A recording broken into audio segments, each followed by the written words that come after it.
รอบวิหารเปลี่ยนระบบไฟฟ้าปรับปรุงทัศนียภาพวิหารบูรณะปฏิสังขรณ์ถาวรวัตถุภายในวัดดอนตันตำบลเหมืองแก้วอำเภอแม่ริมจังหวัดเชียงใหม่เสาร์ที่1 พฤศจิกายน 2568 นี้เชิญท่านร่วมงานร่วมบุญร่วมบริจาคได้บุญได้กุศลโดยทั่วหน้ากัน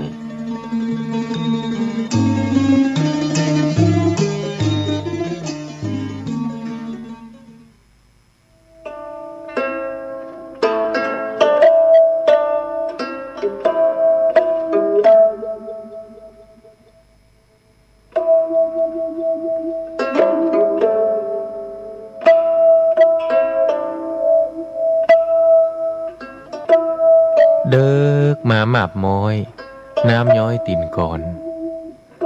เดิกมาอ่อนจอนดาวมองมนฟ้า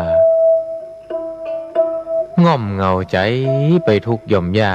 วิเวกวังเวงเงียบพักมนุษย์ตั้งหลายนอนในสำนักดักเงียบปิ้งเย็นวอยลมก็บปัดสังัดหายซอยแสงเดือนมอยหลอดลายกิ่งก้านหันวุยวายแสงไฟตามบ้านมะนาวเย็นคิงสะต้อนง่อมงันจับใจป่อไหมหยอดม้อนมานักหน่วงค้อนหรือดีเสียงลมปัดไม้สอดไซนนทรีเคล้าเสียงดนตรีกวีข้าวเศร้าดังก้องแสนเสียงสำเนียงคนเท่าดิดเด่งปันเมาสะตานบ่กึดหาไผหือใจเหี่ยวมานปล่อยใจว่าอันตวยลมมีปินหัวจ้างแนบข้างประสมสุขแสนอารมณ์บ่ถามใครได้มีปินหัวจ้างแนบข้างประสมสุขแสนอารมณ์บ่ถามใครได้บ่ถามใครได้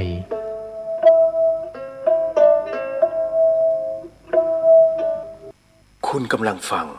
สถานีวิทยุเพื่อการศึกษาพระพุทธศาสนาและวัฒนธรรม FM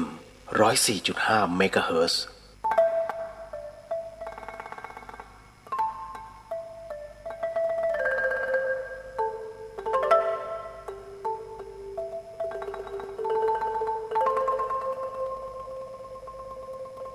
รายการนี้ไม่เหมาะกับเด็กอายุต่ำกว่า 15 ปี และตุ๊กแต๋วที่แฝงตัวมาหากินในพระศาสนา ผู้ปกครองหรือพระผู้ใหญ่ควรพิจารณาในการรับฟัง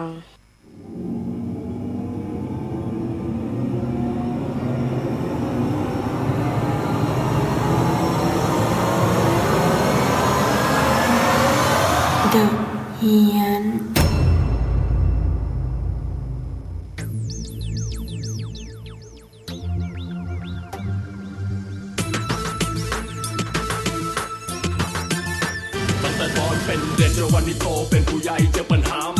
มาแล้วฮะคุณผู้ฟังครับ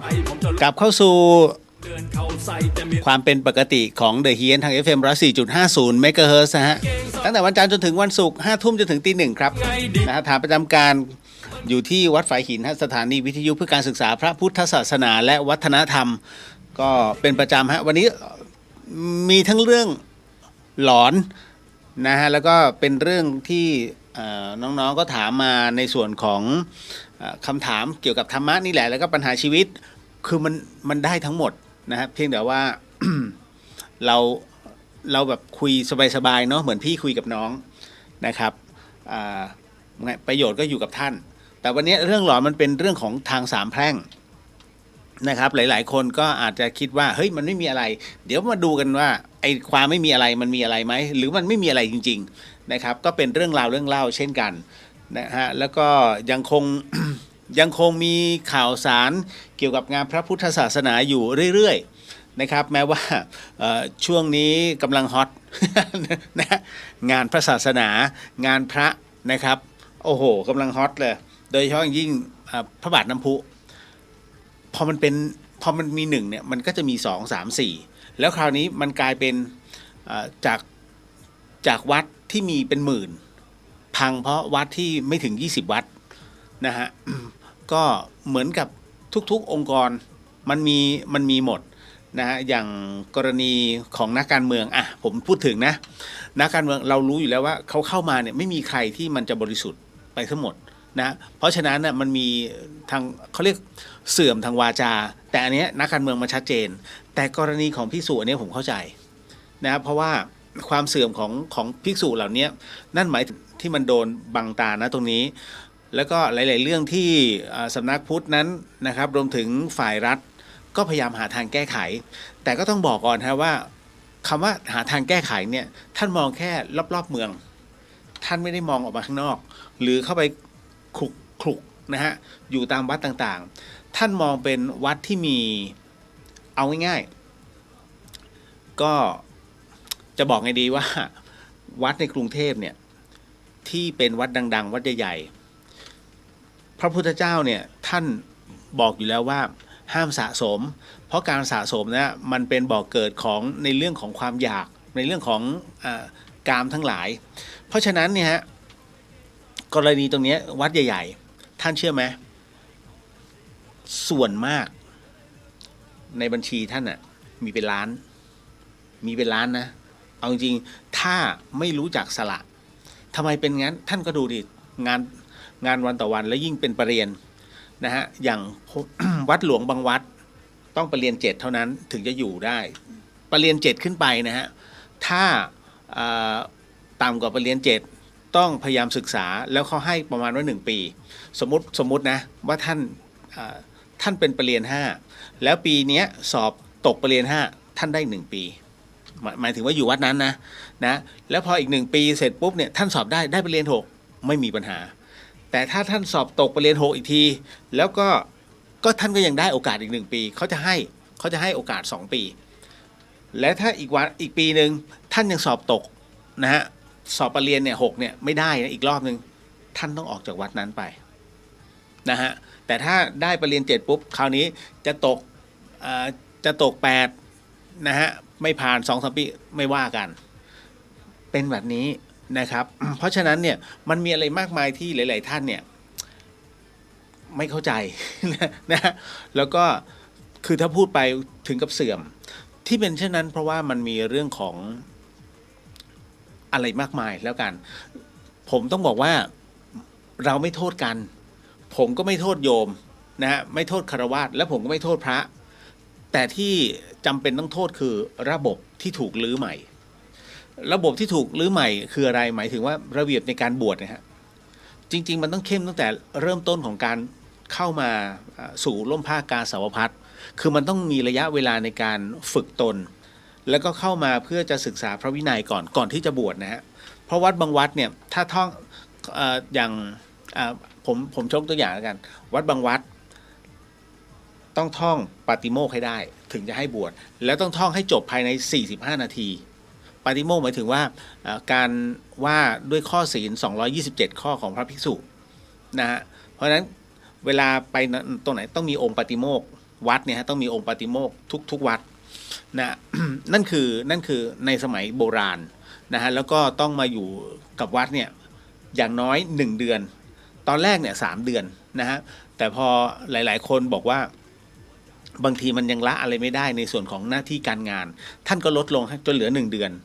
แต่ตอนนี้มันกลายเป็นว่าอ้าวใครอยากบวชเนื่องในวาระพิเศษบวชแล้วไม่สึกเลยมันเป็นอย่างนี้ฮะคือมันกลายเป็นเรื่องของเอาวาระพิเศษมาเป็นตัวอ้างแล้วทำให้คนบวชง่ายขึ้นนะครับเพราะฉะนั้นนี่แหละจุดล่อแหลมมันอยู่ตรงนี้นะแล้วตอนนี้อยากบวชเลยแจ้งตรงนี้จบนะฮะเดินเรื่องสัปดาห์เดียวบวชได้เลยไม่ต้องอยู่วัดด้วยมันก็พังนะฮะเพราะว่านิสัยคนเรามันไม่เหมือนกันนี่แหละครับเข้าใจใช่ไหมฮะว่าทำไมคือการอยู่วัดเนี่ยหมายถึงว่าท่านปฏิบัตินะฮะตอนที่ท่านเป็นคฤหัสถ์เนี่ยนะฮะศีล 8เนี่ยท่านปฏิบัติตามภิกษุได้ไหมเดินบิณฑบาตตอนเช้าเนี่ยท่านเดินตามภิกษุได้ไหมท่านในเมืองเนี่ยนะฮะท่านก็อาจจะเห็นว่า บางที่ไม่มีและลูกศิษย์ที่แต่งขาวเนี่ยพร้อมจะบวชในเดินตามพระไม่มีแล้วนะสมัยก่อนมีนะฮะท่านอาจจะเห็นที่กรุงเทพมีลูกศิษย์เข็นรถตามหลังถ้าแถวนอกเมืองนะต่างจังหวัดไม่มีนะฮะน้อยมาก เพราะอะไรเพราะว่าการเลี้ยงเขาเรียกว่าเลี้ยงลูกศิษย์หนึ่งท่านเนี่ยนะฮะคือมันต้องเลี้ยงให้เขาอยู่รอดมันมีอะไรมากมายที่ซับซ้อนมากวันนี้มีน้องคนหนึ่งถามมาเนี่ยเรื่องของการเป็นศิษย์วัดก็เดี๋ยวมาคุยกันนะฮะเพราะฉะนั้นเนี่ยผมถึงได้บอกว่าต้องโทษระบบนี่แหละก็ผมก็มีหน้าที่แค่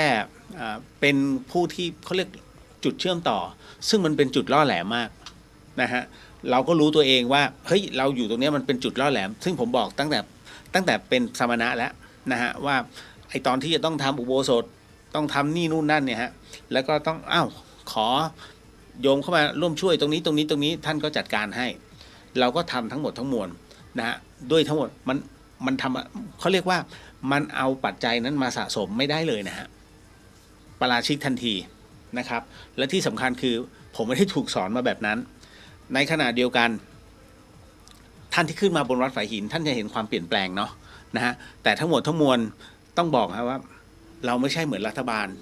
ที่เฮ้ยอยากสร้างแล้วสร้างแต่พอเสียไม่ซ่อมไม่ใช่มันต้องมีซ่อมเพราะฉะนั้นทั้งหมดทั้งมวลเนี่ยฮะสังเกตไหมน้ำท่อน้ำบนเขาระเบิดอีกแล้วหลุดอีกแล้วโดนน้ำพัดไปอีกแล้วอะไรอย่างเงี้ยฮะทั้งหมดทั้งมวลมันมีของมันอยู่นะฮะกรณีตรงนี้นี่เองเนี่ยถึงได้บอกผมเนี่ยคือจุดเชื่อมระหว่างคนที่บอกบุญแล้วก็ต้องทำให้ท่านได้เห็นเป็นพื้นที่ตรงนี้โดยเฉพาะจะบอกว่าเซฟโซนไหมมันเป็นคือเรารู้อยู่แล้วว่าเราเต็มที่กับมันแล้วนะเพียงแต่ว่าด้วยระบบที่มันเข้ามามันเริ่มเข้ามาทำงานยากขึ้นแต่ก็ไม่ได้มีปัญหานะเพราะฉะนั้นเนี่ยไอ้เรื่องนี้ไม่ได้เป็นปัญหาสำหรับผมปัญหาคือสภาพจิตใจของคณะศรัทธานั่นแหละที่เฮ้ยนี่เราจะต้องช่วยพระศาสนาอยู่ไหมในขณะที่รั้วของชาติก็ยังนะล่องแล่งอยู่นะคอยที่ต้องเฝ้าระวังผมบอกเลยครับว่างานของรักษาผืนแผ่นดินไทยต้องมาก่อนไม่มีผืนแผ่นดินไทยวัดก็อยู่ไม่ได้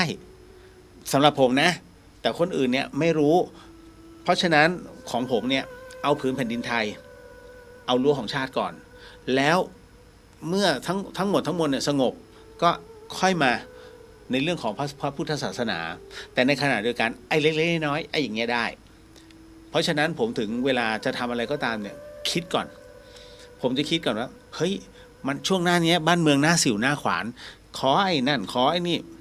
ถ้าเป็นผมยังไม่ให้จริงๆนะท่านว่าไหมคือมันเขาเรียกมันไม่ถูกจังหวะนะฮะบังเอิญว่าผมมาเป็นนักกีฬาเก่าการเป็นนักกีฬาหมายถึงว่ารู้จังหวะ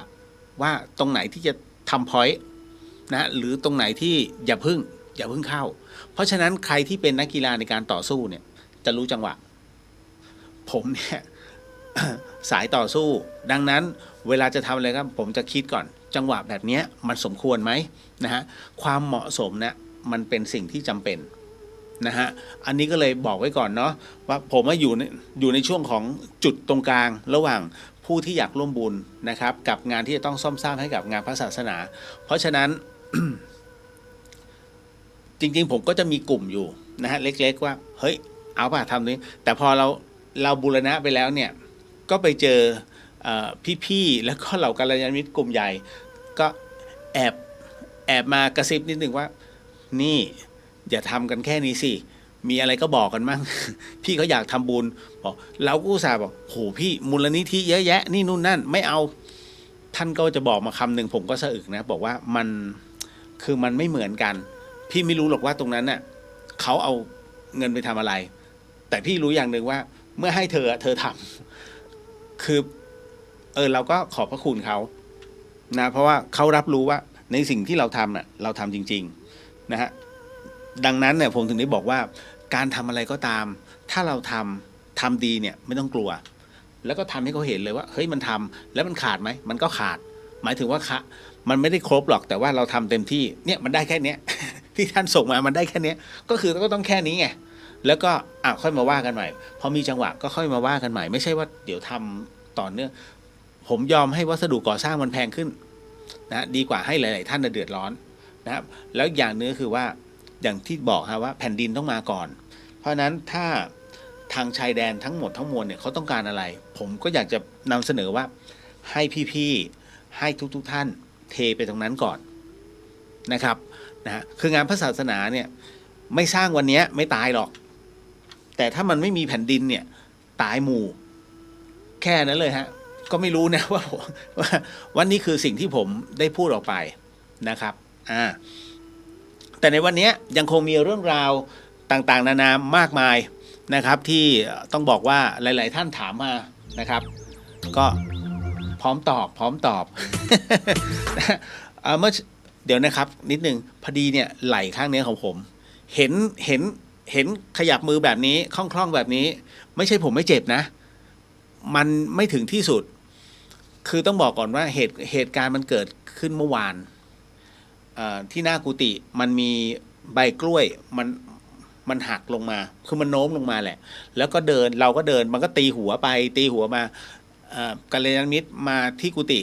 ก็มาสนทนาธรรมกันเนี่ยก็ตีหัวเขาตีนู่นตีนี่เขาก็บ่นโอ๊ยนะทำไม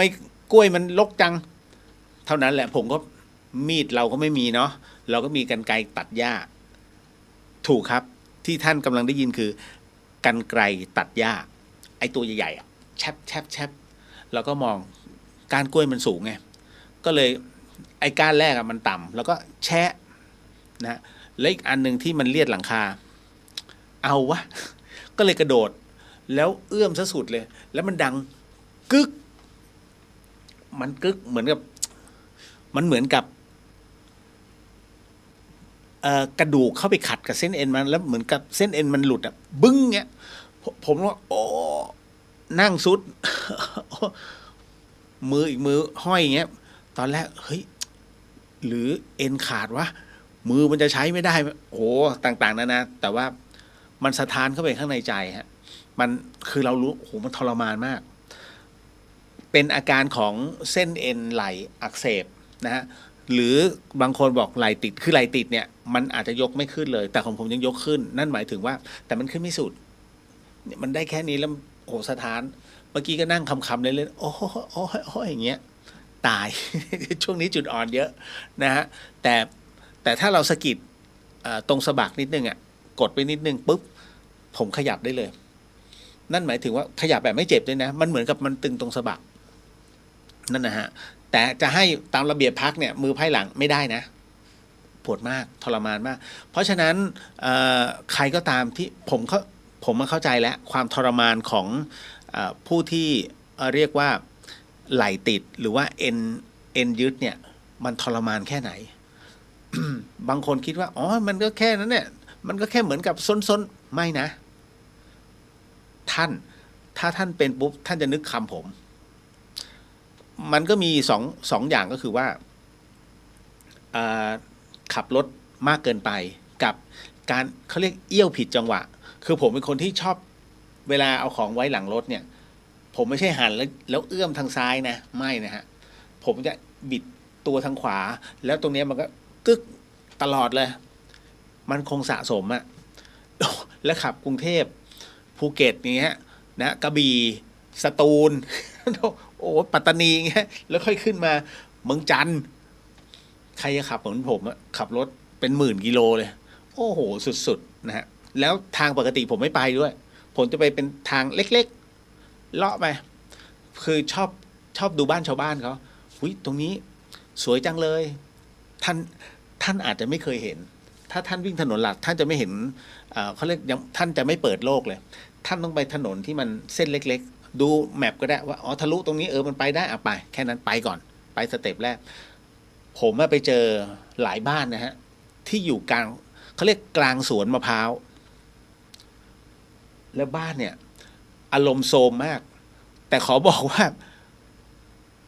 ที่บ้านนั้นมี BM 4 คันขออภัย BM 3 เบนซ์1 ผมก็เฮ้ยโหมาทำงานเลยเนี่ยอยู่แบบบ้านเก่ามาก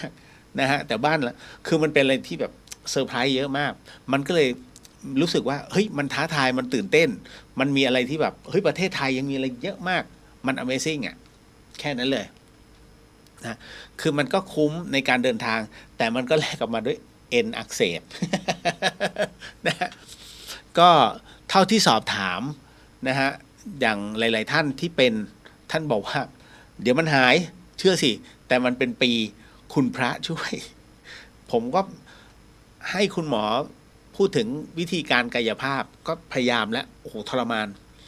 ก็ทำนะฮะแต่ทำแบบถูกท่าบ้างไม่ถูกท่าบ้างก็ถ้าว่างก็จะทำแบบยกมือขึ้นแล้วก็โอ้ยแค่ยกแค่นี้ก็ปวดแล้วนะฮะไม่ได้แกล้งเลยนะเอาจริงๆเพราะฉะนั้นเนี่ยมันไม่เต็มร้อยพอมันไม่เต็มร้อยแล้วเรารู้สึกว่าแค่เดินมาแล้วมาจัดรายการนะตัวเนี้ยโอ้โหทรมานมากนะฮะมันเหนือคำบรรยายอ่ะวันนี้ก็เป็นอีกหนึ่งงานบุญเมื่อเช้านะฮะที่วัดวังสิงห์คำก็เป็นงานมุทิตาพระเดชพระคุณท่านอาจารย์พระครูเจ้าอาวาสวัดวังสิงห์คำนะฮะก็รองเจ้าคณะอำเภอเมืองนะฮะก็หลายท่านเห็นแล้วนะผมไลฟ์สดก็มือนี่แหละก็ไลฟ์ไปเรื่อยๆนะไม่อยากให้ภาพตายก็ให้ขยับมันนิดนึงมีภาคบ้างเล็กน้อยนะฮะก็ให้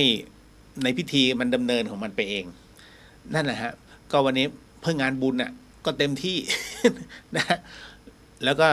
หลังจากนั้นช่วงบ่ายก็เป็นงานประชุมสงฆ์นะครับที่วัดสวนดอกนะครับก็จะเป็นส่วนของพระท่านผมก็จะมีเวลาช่วงนิดๆในการพักโอ้โหแต่วันนี้หนักครับ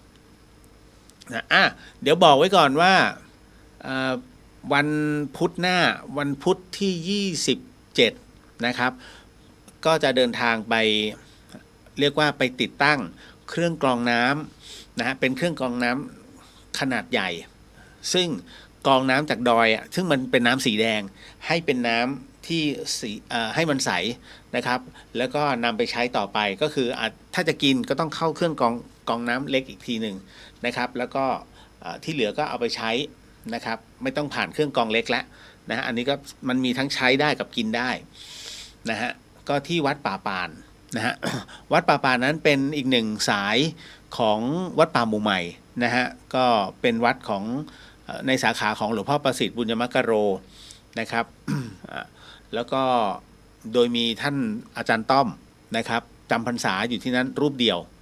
นะครับรูปเดียวเลยแล้วก็วัดนี้ไม่มีไฟฟ้านะครับไม่มีไฟฟ้าการเดินทางเข้าไปคือเดินด้วยเท้าเข้าไป500เมตรดังนั้นผมต้องขนอุปกรณ์ต่างๆนะซึ่งมีน้ำหนักพอสมควรเนี่ยเดินเข้าป่าไปตามทางเล็กๆเล็กขนาด1เมตรหน้ากว้างนะครับขวาติดเขาซ้ายติดเหวค่อยๆไปนะครับก็ต้องบอกก่อนเดี๋ยวประมาณสักกันยาเนี่ยเดี๋ยวผมก็จะอาจจะทำผ้าป่าเล็กๆนะฮะอันนี้ไปที่วัดดอยลังกาท่านใดที่อยากจะไปร่วมนะทำบุญผ้าป่านะให้กับพระอาจารย์ติ๊กซึ่งเป็นอีกหนึ่งสาขาของวัดลืมเลยของหลวงพ่อชาวัดหนองป่าพงนะฮะก็ขอเรียนเชิญนะฮะก็เดี๋ยวอาจจะชวนน้องๆออฟโรดสัก 3-4 คันแล้วใครที่อยากไปด้วยก็ให้มาขึ้นรถนะครับเราก็ไปทำบุญกันแค่นั้นเองนะฮะอันนี้เกินเอาไว้ก่อนนะฮะ แล้วก็การเดินทางฟรีแต่ถ้าท่านใดที่อยากจะเอากับข้าวกับปลาไปเลี้ยงก็ยินดีฮะใช้เวลาเดินทางพอสมควรอยู่ในช่วงอยู่ตรงดอยลังกานะฮะดอยลังกาแจ้ห่มแต่เข้าทางดอยสะเก็ดส่วนวัดป่าปานเข้าทางดอยสะเก็ดเช่นกันนะครับก็ใช้เวลาประมาณชั่วโมงนะชั่วโมงครึ่งในการเดินทางนะแต่เข้าวัดไปอีกครึ่งชั่วโมง 500 เมตรครึ่งชั่วโมง ในการเดินเข้าไปก็จะติดตั้งนะครับเครื่องกรองน้ำให้ท่านเพราะว่าด้วยกระแสน้ำดอยที่มันไหลลงมาข้างล่างเนี่ยมันแรงแล้วก็ติดตั้งครั้งแรกนี่ระเบิดกับต่อหน้าต่อตาก็เลยเอาตัวสำรองไปทำให้ท่านผ่านไป1 ปีระเบิดอีกแล้วครั้งนี้ก็เลยตัวที่3 นะก็ไม่รู้มันจะระเบิดอีกว่าก็อาจจะต้องมีการซื้อท่อเพิ่มเติมใช้งบประมาณไม่เยอะหรอกครับเพราะว่ามันเป็นท่อ PVC เนาะนะฮะก็เดี๋ยวบอกบุญก็คิดว่าไม่น่าจะเกินสมมุติถ้าท่านใดที่แบบจะร่วมบุญมากที่สุดผมว่าไม่น่าจะเกิน150 ถึง 200แค่นี้นะส่วนที่เหลือก็50 บาท100แล้วแต่ท่านเลยนะฮะแต่ไม่ต้องเยอะนะครับ อันนี้บอกไว้ก่อน ก็น่าจะสักประมาณเดี๋ยววันจันทร์นะครับ วันจันทร์ก็จะบอกบุญนะตรงนี้ อันนี้ชี้แจงเอาไว้เฉยๆถ้าท่านใดที่อยากจะร่วมบุญนะฮะเกี่ยวกับร่วมบุญเกี่ยวกับน้ำดื่มน้ำใช้นะให้กับพระภิกษุสงฆ์ซึ่งเป็นอีกหนึ่งพระที่มีความเคร่งสูงมากเพราะท่านอยู่รูปเดียวท่ามกลางความมืดอยู่ด้วยเทียนพรรษานะฮะแล้วท่านทำถูกต้องตามพระวินัยเป๊ะทุกอย่างคือพออาทิตย์อัสดงปุ๊บจุดเทียนนี้จะอยู่ตลอดคืนพอเช้าปุ๊บดับเทีย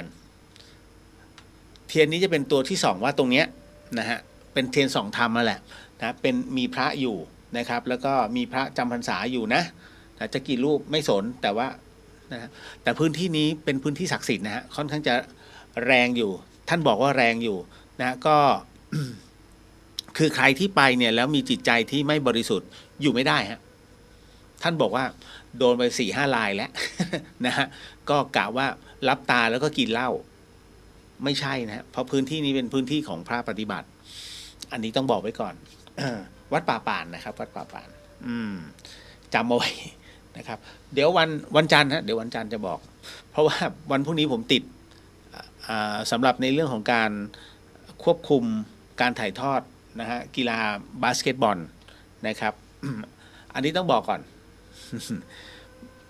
เราก็ต้องมันต้องมีอาชีพ นะเราก็หลายอาชีพอยู่ เดี๋ยวอีกสักครู่หนึ่งก็ยังคงเหมือนเดิมนะฮะก็จะนำเข้าสู่กรรมฐานแล้วก็ยังคงพูดคุยเรื่องราวนะครับต่อไปก็มีหลายๆท่านถามมาเช่นกันอย่างกรณีอย่างเช่นในขณะที่เราฝึกสมาธิแล้วปวดฉี่สามารถลุกไปฉี่ได้ไหมก็มีคนถามแบบนี้นะฮะหรือขณะที่เดินจงกรมเนี่ยแล้วอุบัติเหตุเนี่ยปวดฉี่เนี่ยปวดท้องขึ้นมาเนี่ยเข้าห้องน้ำได้ไหมหลายคนอาจจะมีอยากอาจจะมีประสบการณ์ตรงหลายคนก็เฮ้ยมีงี้ด้วยเหรอมีฮะนะครับ เพราะฉะนั้นบอกเลยแล้วกันเวลาเราจะทำกรรมฐานนะหรือว่าจะเข้าสมาธิเนี่ยท่านน่ะควรจะไปประกอบสรีระจิตนะของตัวเองให้เรียบร้อยนะครับไม่ว่าอะไรก็แล้วแต่จะอาบน้ำจะเข้าห้องน้ำหรือว่าจะทำอะไรก็แล้วแต่ให้เรียบร้อยนะฮะจำได้ไหมตอนที่จะทำอโหสิกรรมเนี่ยผมถึงได้ว่าผมให้เวลา3 นาทีนะไปเข้าห้องน้ำนั่นเพราะว่ากำลังให้สำรวจก่อนว่าเฮ้ยน้ำในร่างกายมันเริ่มกันหรือยังจะได้ไม่ต้องลุกเวลาอยู่ในพิธีเพราะการที่มันมีการรบกวนเกิดขึ้นท่านไม่มีสมาธิเหมือนกันเวลาท่านปวดท้องฉี่สมมุตินะฮะท่านปวดท้องเนี่ยแล้วก็นั่งสมาธิอยู่ผมถามว่าท่านมีสมาธิไหมล่ะมีนะแต่มันเป็นสมาธิพื้นเพราะจิตของท่านไปอยู่ตรงที่ปวดฉี่วะแค่นั้นเลยฮะมันไม่ได้ไปไหนมันก็โฟกัสตรงนั้นถามว่าเนี่ยสมาธิเพราะมันปวดจนแบบความคิดความรู้สึกมันไปจับตรงนั้นเป็นที่เรียบร้อยนี่แหละสมมุติว่าท่านทำธุระเรียบร้อยเสร็จปุ๊บแล้วกลับมานั่งพี่เดียวก็อยากจะบอกว่าให้ท่านจำอารมณ์ที่เมื่อกี้โอ๊ยปวดฉี่ว่ะให้ไปทำกับลมหายใจเอาความรู้สึกเนี้ยเปลี่ยนจากการที่เราปวดท้องฉี่ไปเป็นกำหนดลมหายใจนี่คือสิ่งที่เราจะทำต่อไปหมายถึงว่าในส่วนของคณิกะสมาธิขออภัยในส่วนของอุปาจารสมาธินะฮะมันก็จะง่ายขึ้นถ้าท่านจำอารมณ์นั้นไว้นะแล้วก็ไม่ต้องไปท่องอะไรเลยให้เอาความรู้สึกนะสลับที่จบเลยเพราะมันเพ่งไปแล้วนะครับเขาเลยเปลี่ยนที่เพ่ง คำตอบคือในขณะที่เรานั่งอยู่เนี่ยนั่งสมาธิอยู่ท่านลุกได้ฮะก็เรียกว่าพอจะลุกก็ยกมือพนมนิดหนึ่งเพื่อขอเข้ามาครูแล้วก็ลุกไปปัสสาวะให้เรียบร้อยแล้วก็กลับมานะฮะก็เริ่มใหม่การเริ่มใหม่ไม่ใช่ว่าเฮ้ยตามไม่ทันสมาธิไม่เกี่ยวเลยบางคนเนี่ยแค่หลับตาปุ๊บไม่ถึง5 วินาทีเขานิ่งเลยฮะเขาเรียกมันลึกได้เลย เพราะฉะนั้นสกิลของแต่ละคนมันต่างกันบางคนนั่งอยู่ตั้งนานทำไม่มีอะไรเกิดขึ้นเลยเขาเรียกสมาธิหัวตอไงณตรงนั้นดังนั้นก็เลยบอกว่าเฮ้ยไอตัวสมาธิเนี่ยทำดีๆมันจะเวิร์กมากนะฮะเพราะมันใช้ในการข่มสุดท้ายของชีวิตฮะความเจ็บป่วยนะเอาล่ะ ก็เดี๋ยวเรามาคือวันนี้มันมีเรื่องหลอนแหละ ยังไงก็มีเนาะในเรื่องของทางสามแพร่งเดี๋ยวขออนุญาตนะครับนิดนึงเดี๋ยวทักทายแป๊บหนึ่งวันนี้เข้าก่อนเวลา นะ เข้าตั้งแต่ตอน4 ทุ่ม 50 กว่านิดนะครับเดี๋ยวสักครู่หนึ่งนะแป๊บหนึ่งขออนุญาตหน่อยวันนี้ในส่วนของข้อธรรมในขณะที่นั่งสมาธิผมจะเล่าเรื่องของหลวงปู่เนตรท่านอาจจะไม่รู้จักนะหลวงปู่เนตรนั้นท่านเป็นพระอีกหนึ่งรูปที่อยู่วัดแหลมสักฮะวัดแหลมสักอยู่ที่กระบี่แล้ววัดท่านสวยมากท่านยืนบนมหาเจดีย์เนี่ยนะแล้วมองลงไปในทะเลอันดามันโอ้โหสวยมากนะฮะไม่ผิดหวังนะแล้วอีกหนึ่งแล้วหลวงปู่เนตรเนี่ยคืออีกหนึ่งพระสุปฏิปันโนท่านเป็นศิษย์หลวงปู่เทศนะฮะนะเพราะครั้งหนึ่งหลวงปู่เทศท่านมีปณิธานว่าจะลงไปเผยแผ่นะฮะในเรื่องของวิปัสสนานะสายของหลวงปู่มั่นเนี่ยที่ภาคใต้ดังนั้นเนี่ยท่านจึงเดินทางไปเรื่อยจาริกไปเรื่อยๆภาคใต้ส่วนใหญ่ก็จะเป็นศิษย์ของหลวงปู่เทศนะฮะซะส่วนใหญ่นะฮะพระอาจารย์เชิญก็ใช่นะฮะหลวงพ่อวินัยก็ใช่ขออภัยหลวงพ่อวินัยนั่นหลวงปู่เทศรังสี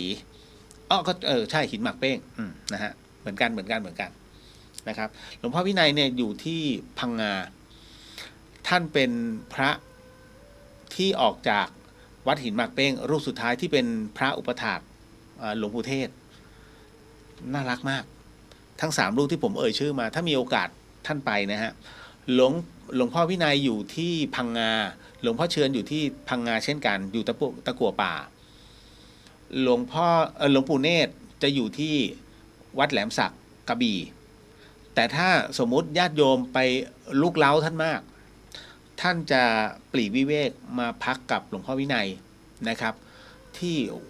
ไม่แน่ใจว่าวัดชื่อว่าวัดไซใช่ไหมนะฮะวัดท่านสวยมากฮะอยู่ติดทะเลอันดามันมีเรื่องเล่าแล้วกันนะฮะเรื่องเล่าของวัดเนี้ยของหลวงพ่อวินัยนะฮะท่านจำเรื่องสึนามิได้ไหมที่พัดเขาหลักเข้ามาซึ่งวัดของท่านเนี่ยอยู่ต่ำมากอยู่ต่ำกว่าเขาหลักนะแล้วสึนามิเนี่ยมันมาทั้งหมดเลยแต่มีเรื่องแปลกครับนะในขณะที่ท่านก็บอกว่า ในขณะที่หลวงพ่ออยู่ที่วัดนะฮะแล้วชายหาดของท่านนะฮะก็เป็นเขาเรียกว่าเอาหินอ่อนนะฮะมาถมเป็นเขื่อนตอนที่สึนามิมันมาเนี่ยแล้วมันมาลูกใหญ่มากแต่มันแปลกฮะว่าพอมาใกล้ๆถึงวัดท่านเนี่ยจากลูกใหญ่ค่อยๆเลียดแล้วก็ซุ่มความสูงของมันแค่ตัวหินที่ก่อไว้ประมาณสัก50 เซนที่อื่นเป็นเมตรเลยนะฮะที่อื่น5-6 เมตรแต่ของตรงวัดหลวงพ่อแล้วก็ไม่ล้นตลิ่งแล้วเขาบอกว่าเป็นที่น่าแปลกมากนะครับคือชาวบ้านกล่าวเป็นเสียงเดียวหมด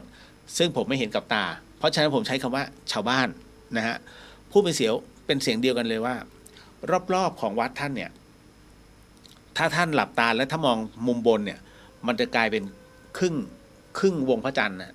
นะฮะเป็นเสี้ยวพระจันทร์เป็นพระจันทร์เสี้ยวมันถาโถมรอบๆหมดเลยนะฮะบ้านเบิ้ลไปหมดมีที่วัดเนี้ยไม่มีอะไรเลยนะฮะซึ่งหลวงพ่อก็ท่านก็ทำวัดอยู่ข้างในผมไม่ได้พูดถึงความมีอภินิหารนะแต่ผมกำลังพูดถึงว่าเฮ้ยแปลกดีอีกหนึ่งเรื่องราวที่เอามาเล่าให้ฟังถ้ามีโอกาสนะครับที่พังงา นะไปกราบท่าน แต่ก็ต้องดูเวลานิดนึงเพราะผมก็หน้าแตกมาเรียบร้อย วันที่ผมจำได้ไหมว่าตอนที่ท่านร่วมกันนำปัจจัยมาให้ผมแล้วซื้อที่บรรจุพระบรมสารีริกธาตุจำได้ไหมฮะอันนั้นน่ะนะฮะสวยๆเลยผมก็คัดพระบรมสารีริกธาตุใส่เอาไว้แล้วก็นึกในใจว่าฉันต้องนำอันเนี้ยลงไปภาคใต้เพื่อนำถวายวัดใดวัดหนึ่งก็ปรากฏว่าไปที่วัดเนี้ยไปหาหลวงพ่อผมก็ไม่รู้หรอกไม่เคยรู้จักเลยว่ารูปไหนหลวงพ่อท่านก็ไปถึงเสร็จปุ๊บก็มีหลวงลุงรูปหนึ่งเรียกว่าชรามากแล้วล่ะฮะก็นั่งนิ่งๆคือนั่งเอนกับม้าไม้อ่ะนะฮะก็นอนทอดกายไปแล้วก็มือก็ถือหนังสืออยู่เล่มหนึ่งก็ดูผมก็เข้าไปกราบหลวงพ่อครับท่านก็ดูอยู่สมมติอันนี้ฮึบอย่างนี้นะท่านก็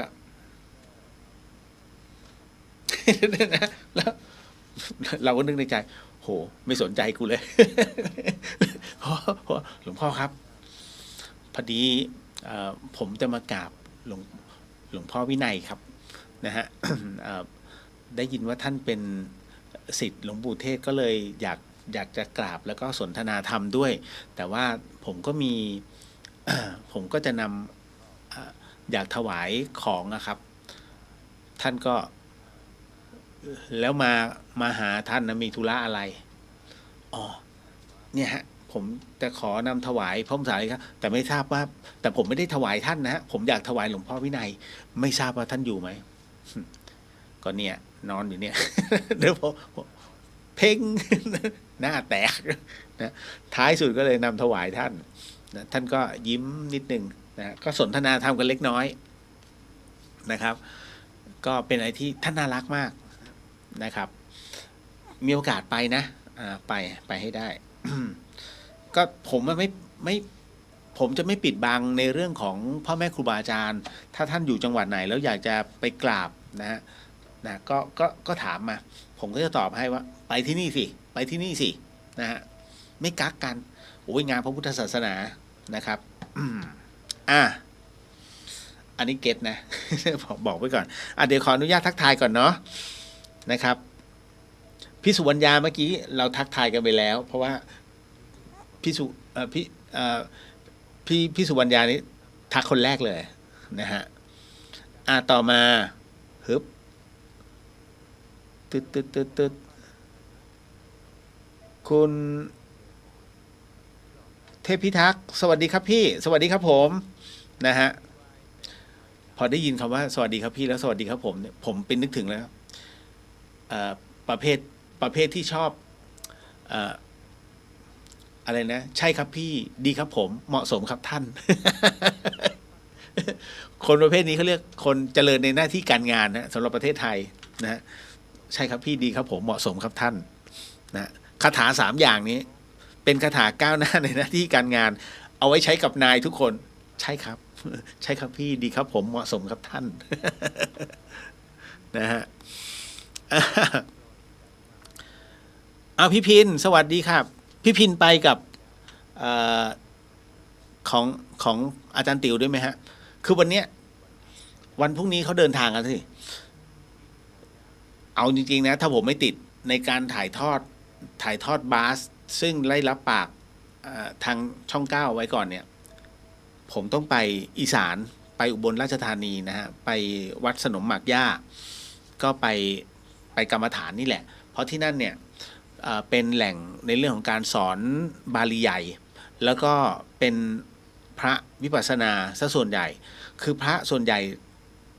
นะครับเป็นร้อยรูปเลยท่านจะไปฝึกกรรมฐานที่นี่แล้วท่านเข้มมากมือถือห้ามทั้งหมดทั้งมวลแล้วนั่งไม่ใช่แป๊บเดียวนะไม่ใช่แบ่งเราๆนะนั่งเป็นชั่วโมงฮะน้อยสุด5 ชั่วโมงในส่วนของกรรมฐานสนมหมากย่านะครับอุบลราชธานีครับจริงผมต้องไปแต่ว่าบังเอิญติดตรงนี้ก็เลยขออาจารย์ดร.กมลพร ขออนุญาตแล้วกัน ไม่สามารถพี่พินไปด้วยไหมถ้าไปฝากโมทนานะฮะฝากความคิดถึงทุกท่านนะฮะคุณเลงสวัสดีค่ะคุณเลียวสาธุกับทุกงานบุญขออานิสงส์ให้โรคเรื้อรังหายสนิทนะคะขอบพระคุณฮะนะครับผมก็พยายามจะรักษาตัวเองแต่มันคือหลายๆท่านก็บอกงดใช้แขน1 เดือนถามว่าได้เหรอก็เลยพอดีไอ้อังกอร์ไอ้ตัวอังกอริทึมอะนะฮะใน Facebook เฮ้ยมันรู้ได้ยังไงไม่รู้มันก็ขึ้นไอ้ตัวที่อะไรนะเป็นผ้าห่อไหล่เป็นตัวประคองไหล่กับแขนผมก็เอาดีไม่หว่าก็เลยเป็นที่มาว่าเดี๋ยวก่อนถ้ามันยังขึ้นอีกในวันพรุ่งนี้ผมจะสั่งเพราะว่าเอามาประคองไม่รู้นะว่ามันจะเวิร์กไหมมัน280โอเควะ ดีกว่าไม่มีอะไรประคองนะฮะ อันนี้ต้องบอกไว้ก่อนผมว่าเป็นตัวอย่างที่ไม่ดีนะฮะน้องๆครับนะฮะแล้วก็กัลยาณมิตรครับคือ ทุกวันเนี่ยผมจะนั่งกรรมฐานแล้วก็พยายามจะเพ่งก็คือพิจารณาความร้าวของมันทุกวันนะฮะไม่มีวันไหนที่ไม่นั่งเพ่งนะครับเพราะมันปวดมันต้องเพ่งบางทีนอนแล้วเผลอพลิกทางขวาเนี่ยมันปวดต้องตื่นมาเสร็จปุ๊บนั่งสมาธิแล้วก็เพ่งว่าเฮ้ยมันปวดยังไงหายไปหายนะเพ่งถามว่าหายไหมในจิตมันหายแต่ความเป็นจริงอ่ะไม่หายมันก็ยังเป็นอย่างนี้ก็พยายามอยู่นวดไหมก็อยากจะนวดแต่ ช่วงนี้ไม่มีเวลา นะฮะก็พยายามกายภาพตัวเองไปหาหมอก็ให้กายภาพมันขึ้นอยู่กับวินัยในตัวเองมากกว่านะฮะก็พยายามจะให้มีวินัยในตัวเอง เนาะขอบพระคุณนะฮะคุณเหล่งก็ชี้แนะอะไรหลายๆอย่างนะครับก็ตอนเนี้ยผมต้องพยายามออกกำลังนะฮะออกกำลังยังเดินได้นะฮะออกกำลังดีกว่า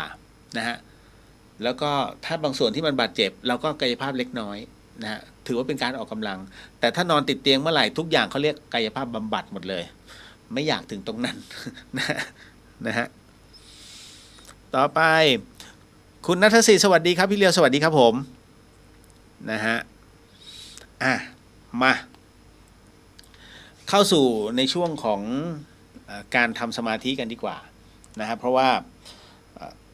มันใจมันจะบริสุทธิ์ได้ก็ตรงนี้แหละตรงนี้เลยนะฮะ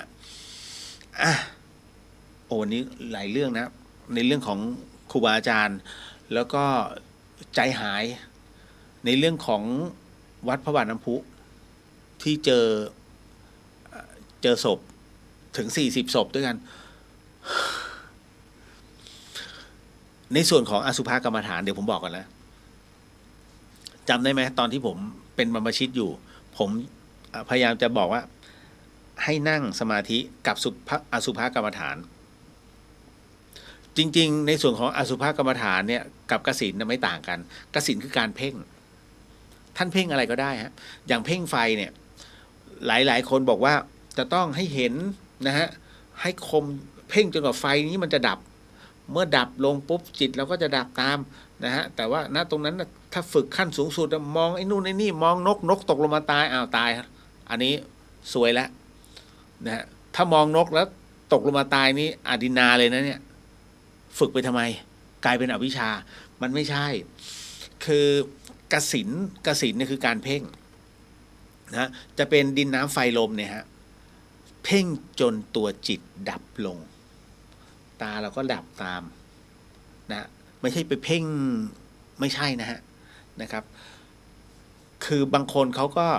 มันก็มีหลายๆที่ที่มันต่างกันแต่ว่าเวลาฝึกจริงๆเนี่ยเขาให้มองพอมองเสร็จปุ๊บเขาเรียกภาพจำพอเสร็จปุ๊บตรงนี้พอจำเป็นเปลวไฟที่มัน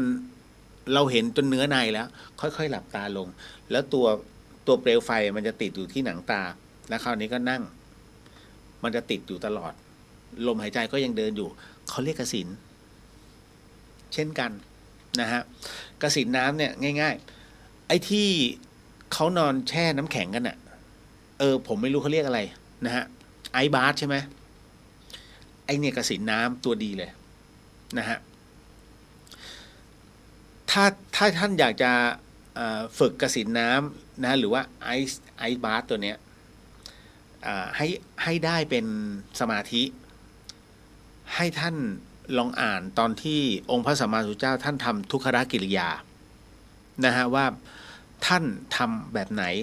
นั่งมือจิกจนเล็บเนี่ยนะฮะทะลุเข้าไปในเนื้อหนังนะอดข้าวจนร่างกายผายผอมทั้งหมดทั้งมวลนะกัดฟันนะเอาลิ้นแตะเพดานนะครับจนกระทั่งแบบแก้มเกิ้มหน้าตอบความทรมานตรงนั้นเนี่ยพระพุทธองค์ท่านเหน็บหนาวขนาดไหนให้เราระลึกตรงนั้นเมื่ออ่านแล้วสร้างภาพจำตรงนั้นเสร็จปุ๊บท่านลงไปแช่ไอบาร์แล้วให้ระลึกเลยว่าองค์พระสัมมาสัมพุทธเจ้าเนี่ยท่านกว่าจะสำเร็จตรงนี้ขึ้นมาท่านพิสูจน์อะไรมามากมายแล้วท่านทรมานขนาดไหนเราแค่นั่งนอนแช่ไอบาร์มันแป๊บเดียวเนี่ยนะฮะมันจะตายเลยเหรอเพราะฉะนั้นขอตามรอยพระพุทธองค์หน่อยนะฮะแล้วก็ทำให้จิตมันเป็นให้ใจมันสงบนะครับแล้วท่านก็จะเห็นอย่างหนึ่งคือไอ้ความเย็นเนี่ยมันไม่เย็นแต่ถ้าจิตหลุดเมื่อไหร่ปุ๊บเฮ้ยร่างกายมันหนาวมันโดนน้ำแข็งมันจะหนาวทันทีแต่ถ้าเพ่งเข้าไปในตัวจิตลมหายใจไม่หนาวมันเป็นเรื่องที่แปลกไหมตรงนี้แหละฮะ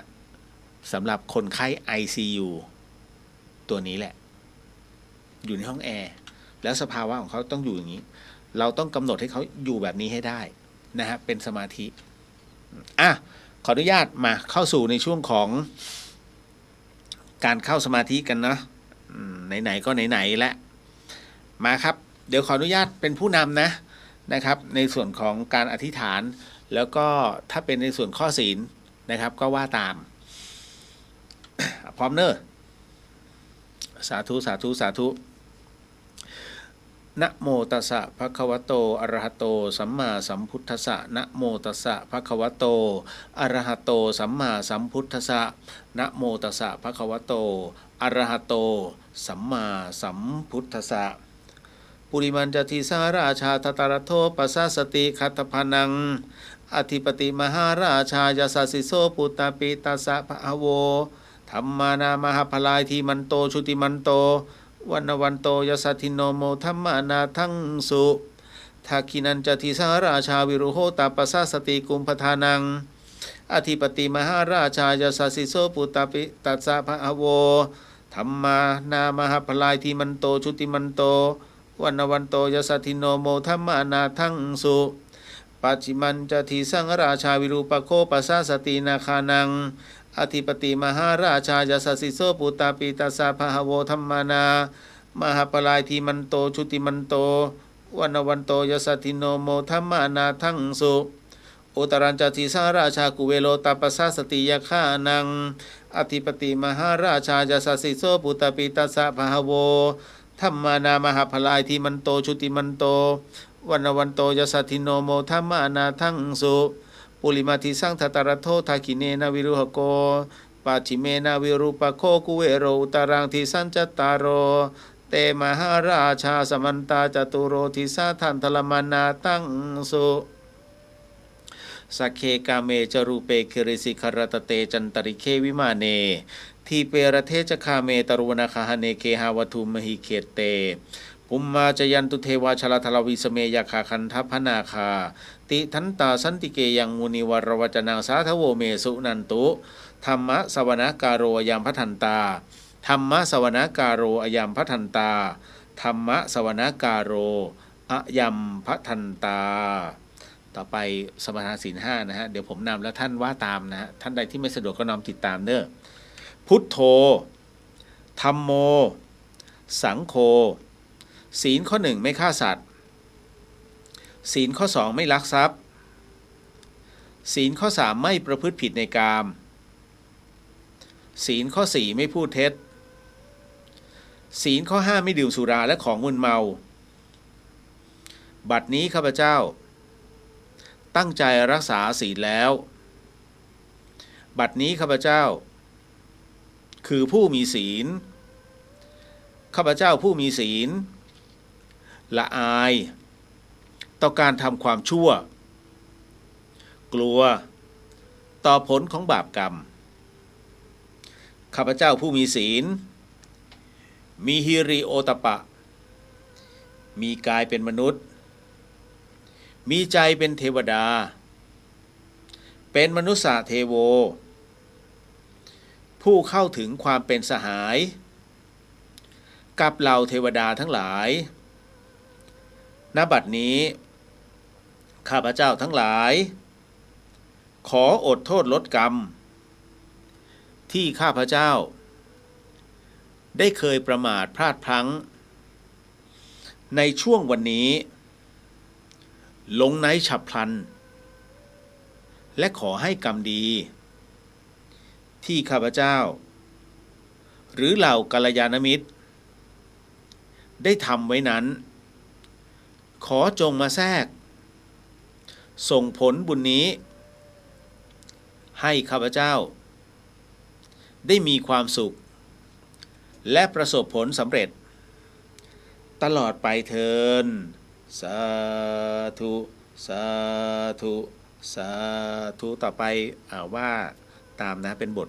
กรรมฐานนะฮะอิมังวิปัสสนากรรมฐานังปูเชมิทุติยัมปิอิมังวิปัสสนากรรมฐานังปูเชมิตาติยัมปิ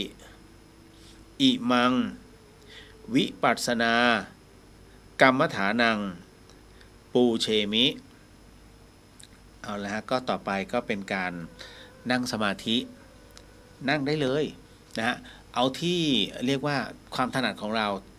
นั่งยังไงก็ได้ที่ไม่ให้ตัวเราทรมานตัวเราเองนะฮะแต่ให้กำหนดลมหายใจเมื่อหลับตาลงเนี่ยสูดลมหายใจเข้าลึกๆแล้วก็ค่อยๆผ่อนออกยาวๆนะสัก2-3 รอบนะครับหายใจเข้าพุทหายใจออกโทนะครับอ้าวพร้อมเนาะนะฮะก็เนื่องจากว่าต้องบอกก่อนนะว่าสมาธิคือสมาธิอะไรที่เป็นความกังวลขอให้ท่านวางไว้ก่อนทิ้งมันไปก่อนนะอะไรที่มันเป็นเรื่องลกหัวอะไรก็ตามทิ้งไปก่อนถ้าท่านอยากจะจิตใจที่ผ่องใสนะฮะแล้วอะไรที่เป็นแผนการต่างๆนานาที่ต้องคิดในอนาคตทิ้งไปก่อนอย่าพึ่งเอาอยู่กับปัจจุบันนะครับ เพราะฉะนั้นเนื่องจากว่าเป็นรายการวิทยุผมนั้นไม่สามารถจะปล่อยให้ช่วงหนึ่งของรายการนั้นเดดแอร์ลงไปได้ก็เลยต้องขออนุญาตบรรยายธรรมนะในวันนี้ในเรื่องของหลวงปู่เนตรนะครับดังนั้นก็ขออนุญาตบรรยายไปพร้อมๆกับนั่งสมาธิของพวกท่านไปด้วยเพราะฉะนั้นถ้าท่านพร้อมแล้วก็ค่อยๆหลับตาลงค่อยๆหลับตาลงนะครับเพราะว่าเรื่องราวของหลวงปู่เนตรนั้นนะถ้าพูดถึงวันนี้เราจะไปเที่ยวกระบี่แล้วกันนะที่วัดแหลมสักอ่าวลึกนะครับซึ่งท่านก็ยังดำรงธาตุขันธ์อยู่ในปัจจุบันหลวงปู่เนตรเองนั้นท่านก็ถือได้ว่าเป็นอีกหนึ่งพระที่ใช้ยาไทยนะฮะผลหมากรากไม้นี่แหละในการรักษาโรคประจำตัวนะครับเพราะว่าท่านเรียกว่าเป็นผู้ที่รู้เรื่องราวของตัวยาสมุนไพรแบบแผนโบราณโดยแท้จริงนะครับซึ่งเรื่องราวของหลวงปู่เนตรนี้เนี่ยต้องบอกว่าค่อนข้างจะลึกซึ้งนักเมื่อหลวงปู่เนตรจิรปุญโญกล่าวถึงสมณศักดิ์พระราชทานที่ได้รับเพราะในหลวงท่านพระราชทานสมณศักดิ์ให้คราวเดียวจากพระภิกษุธรรมดาเป็นพระราชาคณะเลยหลวงปู่ท่านก็กล่าวว่าถ้าท่านให้ก็ต้องรับแต่ให้ขอไม่ขอตั้งยศให้ช้างตั้งขุนนางให้พระตัวช้างเองจะรู้อะไรจะมีความหมายอะไรเช่นเดียวกับตั้งขุนนางให้พระบวชเพื่อเอาออกไม่ใช่เอาเข้ากับพระที่บริสุทธิ์ตำแหน่งขุนนางจะมีความหมายอะไรก็ศาสนาพุทธเรานั้นเป็นอหิงสาคือไม่เบียดเบียนไม่ต่อสู้เข็นฆ่าไม่มีสงคราม วงเล็บศาสนาศักดิ์สิทธิ์เพื่อป้องกันการถูกรังแกจึงต้องมีผู้มีอำนาจอุปถัมภ์แม้ในครั้งยุคพุทธกาลพระผู้มีพระภาคเจ้าก็มีพระเจ้าพิมพิสารพระเจ้าประเสนที่โกศลคอยอุปถัมภ์การเผยแผ่พระพุทธศาสนานั้นจึงสะดวกและปลอดภัยดูอย่างหลังพุทธกาลที่วัดเมืองนาลันทาถูกข้าศึกต่างศาสนิกโจมตีภิกษุกลุ่มหนึ่งก็หนีส่วนที่ไม่หนีจึงยอมสละชีพก็ไม่น้อยที่ถูกฆ่าโดยไม่ต่อสู้เมื่อมาถึงยุคของพระเจ้าอโศกมหาราชผู้กลับใจจากการเป็นกษัตริย์นักฆ่ามาเป็นกษัตริย์ผู้เคารพอย่างเกรงและเผยแผ่ธรรมะขององค์พระศาสดาด้วยการส่งพระเถราจารย์นั้นไปทั่วทุกสารทิศโดยอาศัยบารมีที่เคยเป็นกษัตริย์นักรบผู้พิชิตประกาศให้ทั้งโลกนั้นทราบว่าพระภิกษุที่จาริกไปเผยแผ่ธรรมนั้นอยู่ในอุปถัมภ์ของพระองค์เมื่อพุทธศาสนานั้นขยายตัวถึงสุวรรณภูมิพระมหากษัตริย์ไทยของเราก็ตั้งแต่สมัยของสุโขทัยเป็นต้นมามีศรัทธาในพระพุทธศาสนาจึงประกาศตนเป็นพุทธมามกะและที่สำคัญทรงอุปถัมภ์ค้ำชูพระพุทธศาสนาตลอดมาการแต่งตั้งสมณศักดิ์ด้วยการยกย่องพระภิกษุที่ปฏิบัติดีปฏิบัติชอบด้วยการมอบสมณศักดิ์ให้นั้นก็เพื่อประกาศให้ประชาชนในแผ่นดินของพระองค์ได้รับรู้ว่าพระองค์ไม่ทอดทุระในพระศาสนายังคงอุปถัมภ์อย่างจริงจังใครอย่าหมายมารุกรานนับเป็นอุบาสกที่สำคัญยิ่งที่พระผู้มีพระภาคเจ้านั้นทรงฝากพระศาสนาไว้ให้ช่วยค้ำจุนดูแลเพื่อประโยชน์แก่ชนหมู่มากส่วนตัวพระภิกษุนั้นเมื่อได้สมณศักดิ์ตำแหน่งมาแล้วจะยึดด้วยอัตตาที่แข็งกล้าหรือจะวางด้วยมันทิมาปฏิปทามัชฌิมาปฏิปทาไม่ยินดีหรือยินร้ายในสมณศักดิ์ก็สุดแท้แต่จิตใจของภิกษุรูปนั้นเองจะไปโทษหรือตำหนิผู้แต่งตั้งได้ฉะไหนในหลวงรัชกาลที่10ก็ดำเนินรอยตามบุพกษัตริย์บุรพกษัตริย์ที่เป็นพุทธมามกะทั้งกายและใจและยังคงยึดมั่นตั้งพระทัยอุปถัมภ์พระพุทธศาสนาสืบไปดังต้นราชวงศ์จักรีพระพุทธยอดฟ้าจุฬาโลกมหาราชที่ทรงตั้งปณิธานไว้ในคราขึ้นของราชสมบัติว่าตั้งใจจะอุปถัมภ์ภพยอยกพระพุทธศาสนาจะป้องกันขอบคันธสีมารักษาประชาและมนตรีกับคำอธิบายของหลวงปู่นี้จึงทำให้ตระหนักรู้ได้ว่าที่พระเจ้าแผ่นดินทรงแต่งตั้งพระภิกษุผู้ปฏิบัติดีปฏิบัติชอบนั้นด้วยหมายให้คนทั่วประเทศได้รู้จักในความเป็นอาอุนายโยปาหุนายโยทักขินายโยอัญชรีกรณิโยของภิกษุนั้นด้วยตำแหน่งในสมณศักดิ์ทั้งประกาศให้โลกรู้ว่าท่านไม่ทอดทุระในความเป็นอุปถัมภพพระพุทธศาสนาพระภิกษุเมื่อได้รับสมณศักดิ์แล้วควรวางเฉยดุจช้างที่ได้รับยศก็ช้างเองมิล่วงรู้หรือยินดียินร้ายในยศเหล่านั้นเลยแม้แต่น้อยนี่คือโอวาทธรรมคำสอนของหลวงปู่เนตรจิระปุญโญวัดแหลมสับจังหวัดกระบี่เรื่องนี้ได้รับการถ่ายทอดจากโยมอุปถากใกล้ชิดองค์หลวงปู่นั่นคือคุณสมชัยเพิ่มทรัพย์หรือว่าโกกวนแห่งแหลมสักกระบี่ครับก็เป็นอีกหนึ่งเรื่องราวนะฮะที่ได้คัดลอกออกมานะก็เป็นการบรรยายธรรมในค่ำคืนนี้นะก็ทั้งหมดทั้งมวลนั้นนะได้เวลาพอสมควรนะครับเพราะเรานั่งกันไป5นาทีแล้วเนาะ นะก็ค่อยๆถอนสมาธิโดยการขยับเนื้อขยับตัวขยับแข้งขยับขานะแล้วหลังจากนั้นก็ค่อยๆขยับเนื้อตัวคอไหล่ค่อยๆลืมตานะค่อยๆลืมตาช้าๆเมื่อไม่กี่วันมานี้ก็มีพระภิกษุนะครับกรรมฐานแตกคืออะไรก็เนี่ยฮะคือเวลานั่งกรรมฐานอยู่มันจะนิ่งมันจะสงบนะแล้วปรากฏว่าเหมือนโยมเนี่ยนะอันนี้ฟังเอาไว้นะคุณแม่ที่รักทุกคนเหมือนคุณโยมเอาเด็กไปกราบท่านนะฮะเอาเด็กไปกราบท่านแล้วเด็กวัยกำลังซนเงี้ยฮะนะฮะ6-7 ขวบอย่างเงี้ยโอ้กำลังวิ่งกำลังแล้วท่านนั่งสมาธิอยู่นะ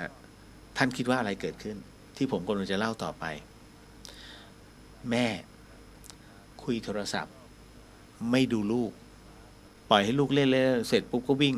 แล้วเด็กอ่ะซนก็วิ่งเข้าไปด้านหลังของกุฏิก็ไปเจอท่านนั่งกรรมฐานอยู่เด็กคนนี้ก็เข้าไปแบบจับ2 มือเลยแฮ่เป็นท่านกำลังนั่งอยู่คนที่นั่งสมาธิแล้วเขาเรียกว่าเข้าลึกเลยนั่งแบบลึกเลยท่านจะรู้ดีว่าเมื่อมีอะไรก็ตามที่มากระทบเนี่ยมันวาบนะโดยเฉพาะอย่างยิ่งไอเสียงกระดิ่งรถไอศครีมกังแงงงงแงงโอ้โหไอตัวนี้แบบตัวเข้าไปในจิตเลยนะฮะพอมันวาบเสร็จปุ๊บเนี่ยท่านจะไม่รู้สึกอะไรมากแต่พอทั้งหมดทั้งมวลเข้าที่เข้าทางปุ๊บ1ท่านนั่งไม่ได้นั่งต่อไม่ได้นะฮะ2รู้สึกว่าสภาวะอารมณ์แปรปรวนและ3เริ่มคิดเยอะเพราะมันนั่งเขาเรียกว่ามันขึ้นไม่ได้เหมือนที่เคยขึ้นมาก็คิดว่าเสื่อมคราวนี้จิตตกแล้วเกิดความอะไรครับเกิดความเครียดต่อจากความเครียดคืออะไรวิปลาสเนี่ยฮะมันคิดเยอะเฮ้ยถ้าอย่างนี้เราจะไปขจัดจิตของเราได้ไงที่มันลกลุงลังหรือว่ามันสกปรกมันแล้วเราเป็นอย่างนี้แล้วมันตกหวบนี่ฮะเมื่อไม่กี่วันวันนี้ดังนั้นเนี่ยฮะก็เลยต้องบอกนิดนึงนะฮะกับศรัทธาทั้งหลายว่าไม่ใช่ว่าพระไม่รักเด็กแต่ท่านต้องมีความรับผิดชอบกับสังคมนะคือเด็กเนี่ยเขาไม่ผิดหรอกเพราะเขาไม่สามารถจะรับรู้อะไรได้ความเป็นเด็กไงนะฮะต้องโทษผู้ใหญ่ไอ้แบบประเภทหอบเด็กไปแล้วไปนั่งกินก๋วยเตี๋ยวกันแล้วเด็กร้องแง่วท่านรู้ไหมว่าสิ่งที่ท่านทำรบกวนชาวบ้านคือถ้าท่านไม่พร้อมในการดูแลลูกไม่ควรเอาออกมาแต่ถ้าลูกท่านว่านอนสอนง่ายไม่มีใครว่าเลยครับนะเพราะโสดเดซิเบลของน้ำเสียงของเด็กที่มันร้องมาเนี่ยบางคนที่เรียกว่าขาดยาเชื่อไหมฮะโสดการที่เด็กร้องแววทำให้เขาคลั่งได้เลยมีความคลั่งเกิดขึ้นอันนี้ประเภทขาดยานะหมายถึงว่าเป็นโรคจิตหรือว่าเป็นโรคประสาทอยู่แล้วเจออันนี้ด้วยเดซิเบลที่มันแหลมมากมันปี๊ดทันทีเช็คง่ายๆท่านเคยไปงานสวดพันยักษ์ไหมฮะสวดพันยักษ์จะมีพระเสียงสูงและเสียงต่ำแล้วเปิดโวลูมดังๆไปพร้อมๆกันแล้วพอสวดปุ๊บโอ้โหมาแล้วองค์ลำเลยนะฮะแพ้เดซิเบลแล้วเขาเรียกว่าทำให้ตัวตนที่มันอยู่ข้างในเนี่ยมันออกมาโดยไม่รู้ตัวนะก็เรียกว่าของขึ้นของขึ้นมันเป็นอย่างนี้ฮะเพราะฉะนั้นเนี่ยถึงได้บอกว่ามีผลนะเสียงเด็กเพราะฉะนั้นผมต้องเตือนคุณแม่ทั้งหลายเนี่ยฮะว่าถ้าลูกท่านเลี้ยงยากพยายามอย่าเพิ่งเอาออกมาอย่าเอาออกมานอกสังคมโอ้ยอันนั้นงามสุดท่านต้องดูให้ดีนะฮะอันนี้ก็ต้องเตือนไว้ก่อนนะมันมีผลอยู่เนาะนะฮะก็ทั้งหมดทั้งมวล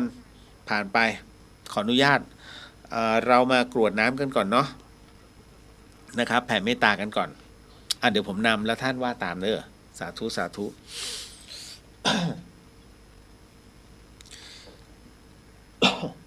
พร้อมนะครับ อิทังเม มาตาปิตุนังโหตุ สุขิตาโหนตุ มาตาปิตโร ขอส่วนบุญนี้ จงสำเร็จ แก่มารดาบิดาของข้าพเจ้า อิทังเม ยาตินังโหตุ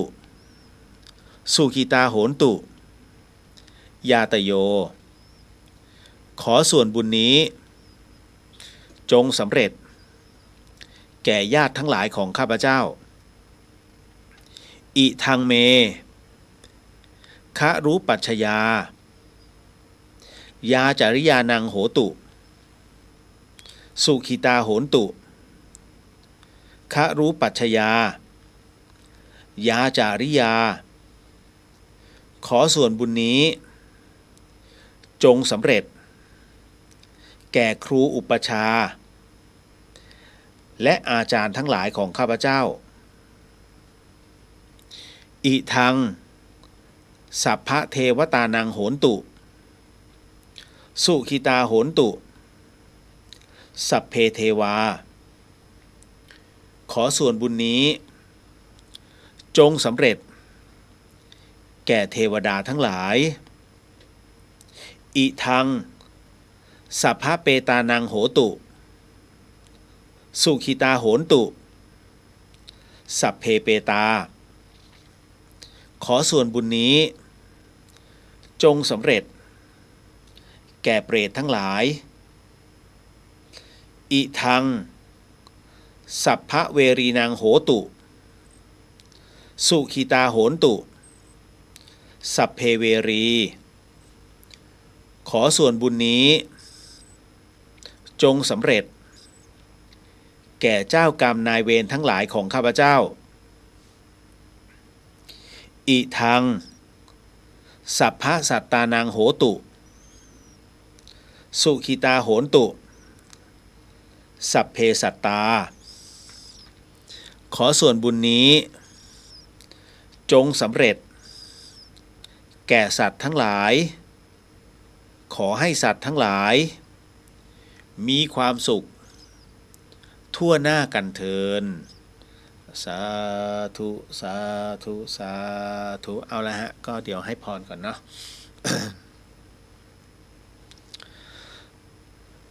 สัพพโรกวินิมุตโตสัพพสันดาปวาจิโตสัพพเวรมติกันโตนิพุตโตจตุวังภวะสัพพิธิโยวิวันชันโตสัพพโรโกวินาสันตุมาเตภววันตรายโยสุขีทีขายุโกภวะอภิวาทนาสิริสนิจาวุธาปจายโนจตโรธรรมาวัฏติอายุวโนสุขังพลังสัพพพุทธานุภาเวนะสัพพธรรมานุภาเวนะสัพพสังฆานุภาเวนะพุทธรัตนังธรรมรัตนังสังฆรัตนังตินังรัตนานังอนุภาเวนะจตุรสีติสหัสธรรมขันธานุภาเวนะปิตกตยานุภาเวนะชินสาวกานุภาเวนะสัพเพเตโรคาสัพเพเตพยาสัพเพเตอันตรายาสัพเพเตอุปัฏฐวาสัพเพเตทุนิมิตาสัพเพเตวมังคลาวินาสันตุอายุวัตโกธนวัตโกสิริวัตโกยศวัตโกพลวัตโกวนวัตโกสุขวัตโกโหนตุสัพพทาทุกโรขปยาเวราโสกาสตุจุปัฏฐวาเนการตรายาปิวินาสันตุจเตชะสาชัยสิทธิตนังลาพังโสธีภคยาสุขังพลัง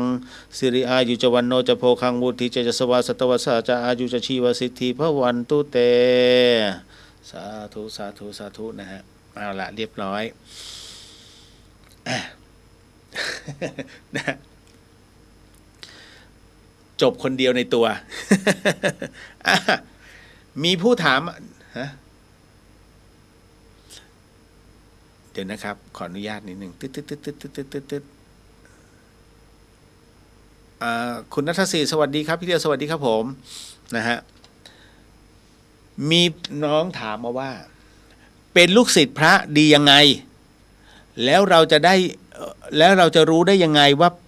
ผู้ที่เราฝากตัวเป็นศิษย์จะเป็นผู้ประพฤติดีครับ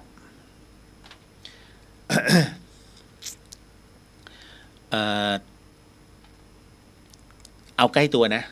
ใกล้ตัวน้องๆรุ่นใหม่อาจจะไม่รู้จักพระอาจารย์ภาสกร ภูริวัฒโน ท่านมรณภาพไป4 ปีแล้วนะท่านเป็นพระพี่ชายพี่เลียวแต่ว่าถ้าผู้ใดก็ตามที่ยังเป็นศิษย์ที่เคยเป็นศิษย์หลวงพี่ภัสกรนะผมก็ต้องบอกว่าอย่างหลวงพี่ภัสกรเนี่ยผมถามว่าทุกท่านเป็นศิษย์ของท่านเนี่ยเสียใจไหมไม่เสียใจนะฮะเพราะท่านเป็นพระปฏิบัติดีเป็นพระนักเทศน์นะคือครบในตัวจบในตนสบายใจไหมฮะนั่นไงจนกระทั่งวาระของท่านมาถึงเราเนี่ยมีท่านอยู่เต็มกล่องดวงใจนี่แหละนี่ไงฮะนะฮะท่านรู้แล้วยังว่าความรู้สึกที่เรามีต่อพระดีเป็นอย่างไรเรามาเขาเรียกว่าเรามาขยายกันทีละข้อเป็นลูกศิษย์พระดียังไงอย่างผมเนี่ยไม่ใช่ว่าผมเป็นแค่ศิษย์วัดฝายหินนะครับหลวงพี่ภัสกรเนี่ยไม่เคยรับผมเป็นลูกศิษย์เพราะผมเป็นน้องผมก็เลยบอกว่าหลวงพี่รับลูกศิษย์ป่ะกูไม่รับ แต่ไหนแต่ผมถึงได้แปลกใจว่ากลุ่มแพนด้านะฮะทุกท่านเลยบอกว่าเราคือลูกศิษย์หลวงพี่ภัสกรผมอะเอาจริงนะผมไม่รู้มาก่อนเพราะหลวงพี่ไม่เคยรับลูกศิษย์เพราะอะไรรู้ไหมฮะก็เพราะว่าไม่รู้ว่าหลวงพี่ท่านเคยเล่าให้ฟังหรือเปล่าว่าท่านเคยรับลูกศิษย์คนหนึ่งนะปรากฏว่าลูกศิษย์ท่านคนนั้นเนี่ยถูกจับแต่ผมจำไม่ได้ว่าถูกจับข้อหาอะไรไม่รู้แล้วอยู่ในเรือนจำมันเป็นสิ่งที่หลวงพี่มองว่าเราสอนไม่ดีหรือเปล่านะตอนนั้นนะท่านรู้สึกผิดมากนะครับผมไม่มั่นใจว่าเรื่องนี้ท่านรู้กันหรือท่านรู้สึกผิดมากตั้งแต่นั้นเป็นต้นมาท่านไม่ประกาศรับลูกศิษย์เลยท่านไม่รับลูกศิษย์ท่านประกาศเลยเนี่ยแหละแต่กลุ่มแพนด้ากลุ่มเขาจะมีกลุ่มเขาแพนด้าขอบตาดำกลุ่มนี้ทำให้ผมแปลกใจมากนะพอมาเฉลยว่าเราทุกคนเป็นศิษย์หลวงพี่ภัสกรเนี่ยเอาจริงนะทั้งธรรมสถานก็ตกใจเพราะมีใครนึกไม่ถึง นะก็นั่นคือที่มาที่ไปว่าเวลาเราเป็นลูกศิษย์แล้วเรามีความรู้สึกอย่างไรคราวนี้นั่นคืออดีตที่เราได้เป็นศิษย์ของพระอาจารย์ภัสกรซึ่งบัดนี้ท่านละสังขารเป็นที่เรียบร้อยแล้วนะฮะสังขารสลายไปแล้วคราวนี้ในส่วนของความเป็นที่จะฝากเนื้อฝากตัวเป็นลูกศิษย์พระรูปอื่นบ้างกรณีตรงนี้ฮะผมต้องถามว่าท่านน่ะถูกใจนะครับข้อธรรมหรือว่าการปฏิบัติของพระรูปไหนอันนี้ผมต้องบอกก่อนน้องๆขอให้เป็นกลางนะฮะใครที่ไม่ชอบเรื่องของพระนะตอนนี้ไม่ได้ว่าเลยไม่ได้ว่านะฮะเพราะเป็นสิทธิ์ของท่านแต่ผมต้องบอกว่าคนเนี่ยมันมีทั้งดีมีทั้งเลวพระก็เช่นกันพระดีท่านก็เยอะแต่ผมเลยถามก่อนว่าวันนี้หลับตานะฮะนึกเลยนะฮะที่ท่านเรียนอยู่เนี่ยในมหาวิทยาลัยหรือว่าเอาย้อนกลับไปที่สมัยมัธยมท่านจำได้ไหมว่าเพื่อนของท่านชื่ออะไรที่ทำความดีระดับประเทศนึกไม่ออกแต่ถ้าผมบอกว่าแล้วท่านลองนึกสิว่าไอ้เพื่อนคนไหนของเราเนี่ยที่มันชั่วที่สุดในโรงเรียนท่านจำได้เลยเห็นไหมฮะความดีกับความเลวเนี่ยมันอยู่แค่ตรงนี้การจดจำฮะอะไรล่ะที่มันจะจดจำได้ง่ายความเลวไงความเลวคืออะไรคือข้อไม่ดีในตัวตนของแต่ละคนเขาก็จะจำนั่นแหละครับเพราะฉะนั้นไม่มีใครหรอกครับที่บริสุทธิ์ไปทั้งหมดแต่คราวนี้เราเปิดใจให้มันเป็นกลางนะกรณีที่สมมุติว่าท่านถูกใจหลวงปู่รูปหนึ่งแล้วกันหลวงปู่รูปหนึ่งนะฮะไหนก็ไหนท่านก็ไปกราบท่านนะไปกราบหลวงปู่เลยแล้วขอฝากเนื้อฝากตัวเป็นศิษย์และขออุปถากนะฮะจะอุปถากแบบไหนนะฮะอยู่วัดช่วยงานวัดนะฮะหรือว่าอุปถากด้วยซื้อข้าวของนะเข้าไปเพื่อไปเป็นโรงทานหรืออะไรก็แล้วแต่นะฮะเพราะฉะนั้นทั้งหมดท่านลองดูแล้วคลุกอยู่นะตรงนั้น อย่างใกล้ชิดเอาสักปีหนึ่งนะฮะท่านก็จะเห็นว่าการพูดคุยนะหรือว่าอะไรก็ตามเนี่ยท่านจะแสดงออกท่านเคยเห็นไหมฮะต่อหน้าเนี่ยโอ้โหคนก้มกราบพอรับหลังเฮ้ยเอาเงินมาดูดิได้เท่าไหร่วันนี้เอ้ยโยมคนนั้นน่ะที่เขาบอกว่าเขาจะเลี้ยงอะไรนะจะมีแบบมันจะมีลูกคู่เลขาอย่างเงี้ยอย่าลืมนะไปตามตรงนี้เพราะว่าเขามีความจำนงได้อิ่มมีไอ้เรื่องราวแบบเนี้ยคือต่อหน้ามาพับรับหลังตะโกมีดังนั้นเนี่ยผมถือว่าท่านต้องขลุกนะฮะ บางทีพระบางรูปสอนอย่างรุนแรงเพื่อบ่งเอากิเลสในใจออกมามีเยอะแยะอย่างพระอาจารย์อำนาจก็ใช่นะในสไตล์ของหลวงพี่ภัสกรเนี่ยมีอยู่อีก2-3 รูปนะแต่หลวงพ่อเขาก็โลก็1แหละ ผมถือได้ถูกใจท่านว่าโอ้โหหลวงพี่มาเลยนี่หว่า นะฮะพระอาจารย์โสธรผมจะพูดชื่อท่านบ่อยๆเพราะว่าเหมือนกับหลวงพ่อโสธรฉะเชิงเทราแต่นั้นพระพุทธรูปอันนี้พระคน นะท่านเป็นเด็กอำนวยศิลป์เก่าผมขอพูดนะของหลวงพ่อโสธรนะท่านเป็นเด็กอำนวยศิลป์เก่าเวลาท่านสอนแบบตรงๆฮะนั่นหมายถึงว่าท่านกำลังบอกฉันกำลังจะตีกิเลสกำลังตีกิเลสแกให้กระจุยง่ายมากนะตรงนี้ฮะเพราะฉะนั้นเนี่ยในเมื่อพอท่านไปเป็นศิษย์ข้อดีของการเป็นศิษย์คืออะไรผมถือแบบสมมุตินะว่าครูบาอาจารย์ท่านเป็นคนที่ดีเป็นพระสุปฏิปันโนท่านจะสบายใจมากโอ้เราปฏิบัติถูกรูปแล้วนะฮะฟังข้อธรรมรู้สึกซึมซับท่านสอนอะไรเป็นปริศนาธรรมหรือว่าสอนอะไรที่มันอยู่ในหลักธรรมแล้วทำให้ขบคิดแล้วการสอนของท่านไม่ซ้ำกันเลยเป็นรูปแบบของการใช้ระบบปัญญาอย่างเช่นหลวงพ่อชาเป็นต้นนะฮะที่ท่านใช้ระบบของการขบคิดนะด้วยปัญญาเนี่ยนะเอามาพิจารณาอยู่เรื่อยๆจึงไม่มีความซ้ำกันเลยโอ้อย่างนี้ถ้าท่านเจอครูบาอาจารย์ประเภทนี้ขอเป็นศิษย์ผูกขาดไปเลยเพราะท่านจะมีความคิดแล้วก็โอ้มันเกิดขึ้นอย่างนี้จริงๆเนาะอันนี้จังทุกขังอนัตตาโอ้ข้อศีลทำไมข้อศีลหนึ่งเป็นอย่างนี้นะอ๋อมันมีตัวนี้เข้ามาเบรกบารมี10มันมีอะไรบ้างนะตึ๊ดนะฮะเห็นไหมอุปบารมีคืออะไรปรมัตถบารมีคืออะไรเห็นไหมมันมีขั้น1ขั้น2ขั้น3แล้วแต่เราก็จะรับรู้สนุกฮะนี่มันสนุกนะครับแล้วจะรู้ได้ยังไงว่าท่านประพฤติต้องขลุกฮะประพฤติดีไม่ดีท่านต้องขลุกท่านจึงจะรู้แล้วก็เหมือนกับตำรวจสอบสวนนะถามคนรอบข้างก็ได้นะถามป้าคนนั้นท่านก็จะรู้เองฮะวิธีหาข้อมูลท่านต้องหาข้อมูลอยู่นะครับอย่างผมพูดงี้อย่างผมเนี่ยที่ท่านไว้ใจดีเจเลียวเพราะว่ามันทำจริงนะฮะแล้วท่านขึ้นมาความเปลี่ยนแปลงมันเห็นจริงใช่เพราะผมทำเนี่ยผมจะต้องมีพยานก็คือทุกรูปในวัดต้องรับรู้นะฮะเวลาผมบอกตรงนี้ตึ้งท่านก็จะเข้าใจนะฮะไม่ใช่ผมสั่งพระนะอันนี้พูดตามหลักการแบบนี้ตึ้งแต่เอาจริงหลวงพี่ครับผมว่าแบบนี้ดีไหมขอนำเสนอนะฮะว่าไอ้แบบนี้ของหลวงพี่ก็ดีแต่ว่า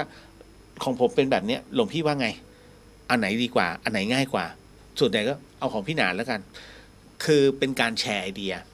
นะฮะท่านผมเห็นหลายวัดว่าพระนะฮะคือโยมเนี่ยทำตัวเสมอพระก็มี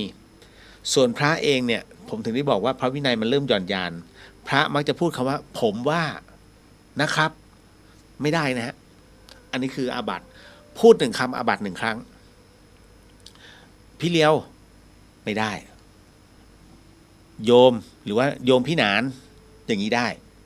คือต้องมีคำว่าโยมหลวงพี่เข้าใจไหมไอ้เรื่องที่ผมอธิบายไปเข้าใจครับไม่ได้ฮะครับนี่เรียบร้อยเลยอาบัติทันทีต้องเจริญพรคำว่าเจริญพรเนี่ยมันหมายถึงว่าเข้าใจแล้วสังเกตไหมตอนที่ ผมบวชเนี่ยผมใช้คำว่าเจริญพรหมดเลยพระวินัยบอกไว้งั้นจริงนะฮะคือการถ้าครับเนี่ยแล้วเรายังเป็นปุถุชนธรรมดาเราก็ครับเขาเรียกมันเสมอกันณบัดนี้เรามีศีลที่เหนือเขาแล้ว เพราะฉะนั้นการพูดของเรานะก็คงจะไม่ลงเข้าไปในระบบศีลห้านั่นคือสิ่งที่ท่านก็จะมีศัพท์ของท่านพระเนี่ยอาตมาก็ได้หรือว่ารูปก็ได้ผมใช้คำว่ารูปเพื่อนผมเนี่ยปรริญญา6มันถามเฮ้ยทำไมเองใช้คำว่ารูปมันหมายถึงอะไรผมก็เลยย้อนกลับไปเพราะผมรู้ว่าเขาปรริญญา6ผมก็เลยย้อนกลับไปว่าสรรพนามที่เรียกพระเนี่ยใช้อะไรถ้าพระองค์เนี่ยก็คือพระปฏิมาเขาเรียกเป็นองค์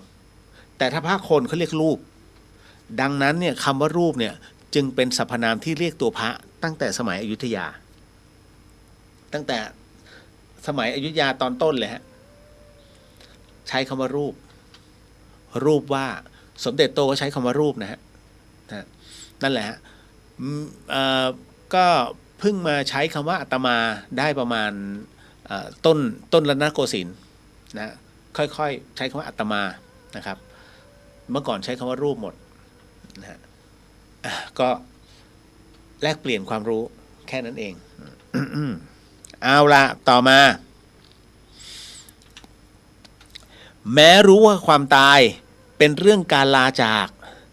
เราจะทำใจอย่างไรดีคะเพราะพี่กำลังจะสูญเสียลูกไปค่ะจริงๆเนี่ยต้องบอกว่าความเกิดแก่เจ็บตายเนี่ยนะฮะมันเป็นของคู่โลกพระพุทธเจ้าท่านยังต้องปรินิพพานท่านก็มีวาระของท่านนะฮะเราไม่ใช่ผู้วิเศษที่อยู่แล้วจะขวางความตายได้นะฮะท่านเคยเห็นมีคนอายุ200 ปีตอนไหนในพุทธกาลนี้ไหมไม่มีฮะไม่มีสักคนท้ายที่สุดต้องไปแต่ต้องไปแบบไหนท่านรู้ไหมว่ายิ่งอายุเยอะนะฮะยิ่งอายุคุณถามพ่ออุ้ยแม่อุ้ยสิถามหม่อนดูสิหม่อนหมายถึงว่าทวดนะลองถามดูสิชอบไหมอยู่อย่างเงี้ยเดินแทบจะไม่ไหวนะท่านก็จะบอกเลยว่าเบื่อชีวิตนะอยากตายให้มันเร็วๆเพราะอะไรก็เพราะว่าอยู่แล้วมันทรมานไงเขาใช้ชีวิตมาพอสมควรแล้วนะฮะบางอะไรนะราชการก็จะเอาถ้วยรางวัลผู้สูงอายุเพื่อ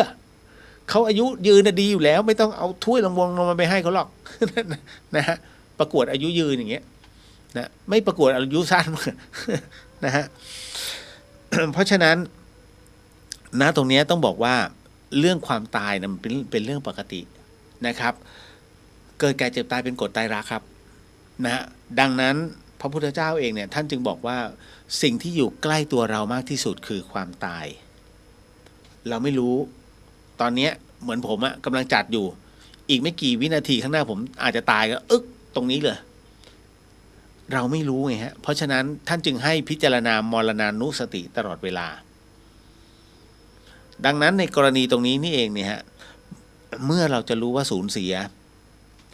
ผมถามว่าท่านผู้เป็นแม่เนี่ยท่านจะหนีความจริงอย่างไรท่านหนีไม่ได้ในเมื่อท่านหนีไม่ได้ท่านต้องยอมรับมันให้ได้แล้วยอมรับยังไงนะนั่นก็คือว่าท่านลองย้อนกลับไปในสมัยที่ท่านตัวคนเดียวเอายังไม่มีแฟนยังไม่มีลูกเลยนะท่านใช้ชีวิตอยู่อย่างไรนะฮะถามว่าเพื่อนมันเริ่มต้นจากตรงไหนคำว่าเพื่อนเนี่ยเพื่อนมันเริ่มต้นจากการที่เราพอใจคนคนหนึ่งแถวบ้านในอายุที่ไล่เลี่ยกันเห็นเขาเล่นอยากเล่นด้วยก็ไปขอเขาเล่นนะเมื่อเล่นเสร็จปุ๊บนะฮะเกิดการพูดคุยที่สนิทสนมความเป็นเพื่อนเกิดขึ้นแล้วฉันมีเพื่อนแล้วอยู่แถวบ้านใช่ไหมฮะนั่นแหละนั่นคือจุดเริ่มต้นนะฮะถ้าท่านถอยกลับมานะวันนี้ฉันกำลังจะสูญเสียลูกใช่ครับนะฮะในเมื่อโรคร้ายมันต้องฆ่าชีวิตลูกท่านไปมันทำอะไรไม่ได้จริงๆเมื่อมันทำอะไรไม่ได้ เราก็ต้องอยู่ให้ได้ด้วยการย้อนเวลากลับไปว่าช่วงนั้นเราอยู่ยังไงวะนั่นนะฮะแต่ชีวิตต้องดำเนินต่อไปไงฮะนะครับ อันเนี้ยถึงได้บอกนะท่านก็ต้องทำใจนิดนึงนะว่าการเกิดขึ้นนะอุบัติขึ้นมาของลูกนะฮะเรามีความรักให้เขาเต็มที่แล้วนะฮะแล้วปัจจุบันเนี่ยมันยังคงอยู่แต่เขายังเจ็บอยู่และอีกไม่นานเขาต้องจากไปนะเพราะโรคนั้นนั่นหมายถึงว่าวาระเขาหมดแล้ววาระตรงนี้การเป็นโรคแล้วก็ต้องหลับนะฮะหรือว่าให้ยาจนท้ายที่สุดแล้วมันไม่ไหวแล้วเขาเรียกว่าหมดวาระของรูปแล้วนะฮะมันจะเหลือแค่นามเพราะนั้นในเมื่อรูปเนี่ยมันกำลังจะไปแล้วจิตมันกำลังจะเปลี่ยนรูปแบบของมันแล้วนะฮะมันก็จะหายไปนะตรงนั้นแต่มันหายไปเฉพาะรูปจิตยังอยู่นะฮะจิตคนเราไม่มีดับจิตดวงนี้อยู่เป็นอนันตการแค่เปลี่ยนที่อยู่ของมันแค่นั้นเองแต่การเปลี่ยนที่อยู่ไปเป็นที่อยู่ใหม่นั้นแน่นอนที่สุดกฎธรรมชาติย่อมทำให้การลืมเลือนเกิดขึ้นทันทีจะล้างความทรงจำทั้งหมดทั้งมวลเมื่ออุบัติขึ้นมาใหม่ในรูปแบบไหนก็แล้วแต่เกิดมาเป็นมนุษย์อีกรอบหนึ่งความทรงจำเขาเรียกความทรงจำเก่าจะหายไปนะฮะดังนั้นทั้งหมดทั้งมวลเนี่ยที่มันจะต้องเกิดขึ้นบอกได้แค่นี้นะครับเพราะฉะนั้นในเรื่องของการจากลานะครับแน่นอนที่สุดมันจะต้องมาถึงนะก็อยากให้ท่านได้เตรียมนิดนึงแล้วกันนะว่าเราหลีกเลี่ยงไม่ได้เพราะวันหนึ่งเราก็ต้องเป็นแบบนั้นนะฮะเมื่อวานนี้ผมไปงานศพนะฮะ ก็ได้เห็นความเป็นสัจธรรมนะว่าหมู่วัยรุ่นที่เขาอยู่ด้านหลังนะฮะอาจจะไม่สนใจในส่วนที่พระท่านกำลังสวดอยู่แล้วก็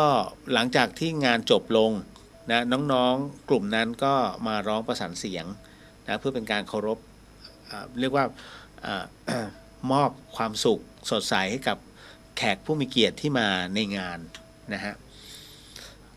ก็ถือได้ว่าเป็นอีกหนึ่งรูปแบบหนึ่งนะที่เขามีการแสดงเกิดขึ้นแต่คราวนี้มันมาติดตรงที่หลายคนประมาทในส่วนของที่ว่าเรายังใช้ชีวิตอยู่ยังไง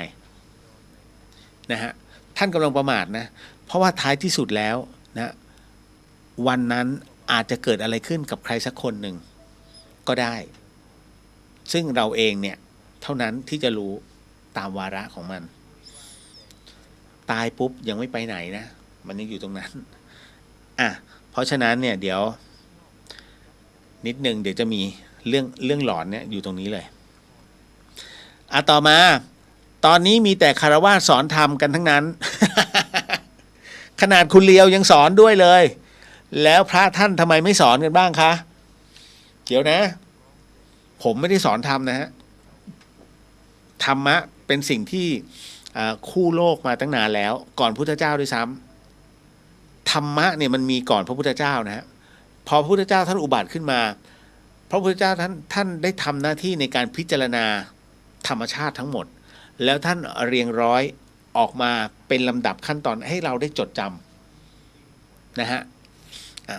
เพราะฉะนั้นกรณีตรงนี้เรื่องที่หนึ่งก็คือในเรื่องของกฎแห่งกรรมถูกไหมฮะ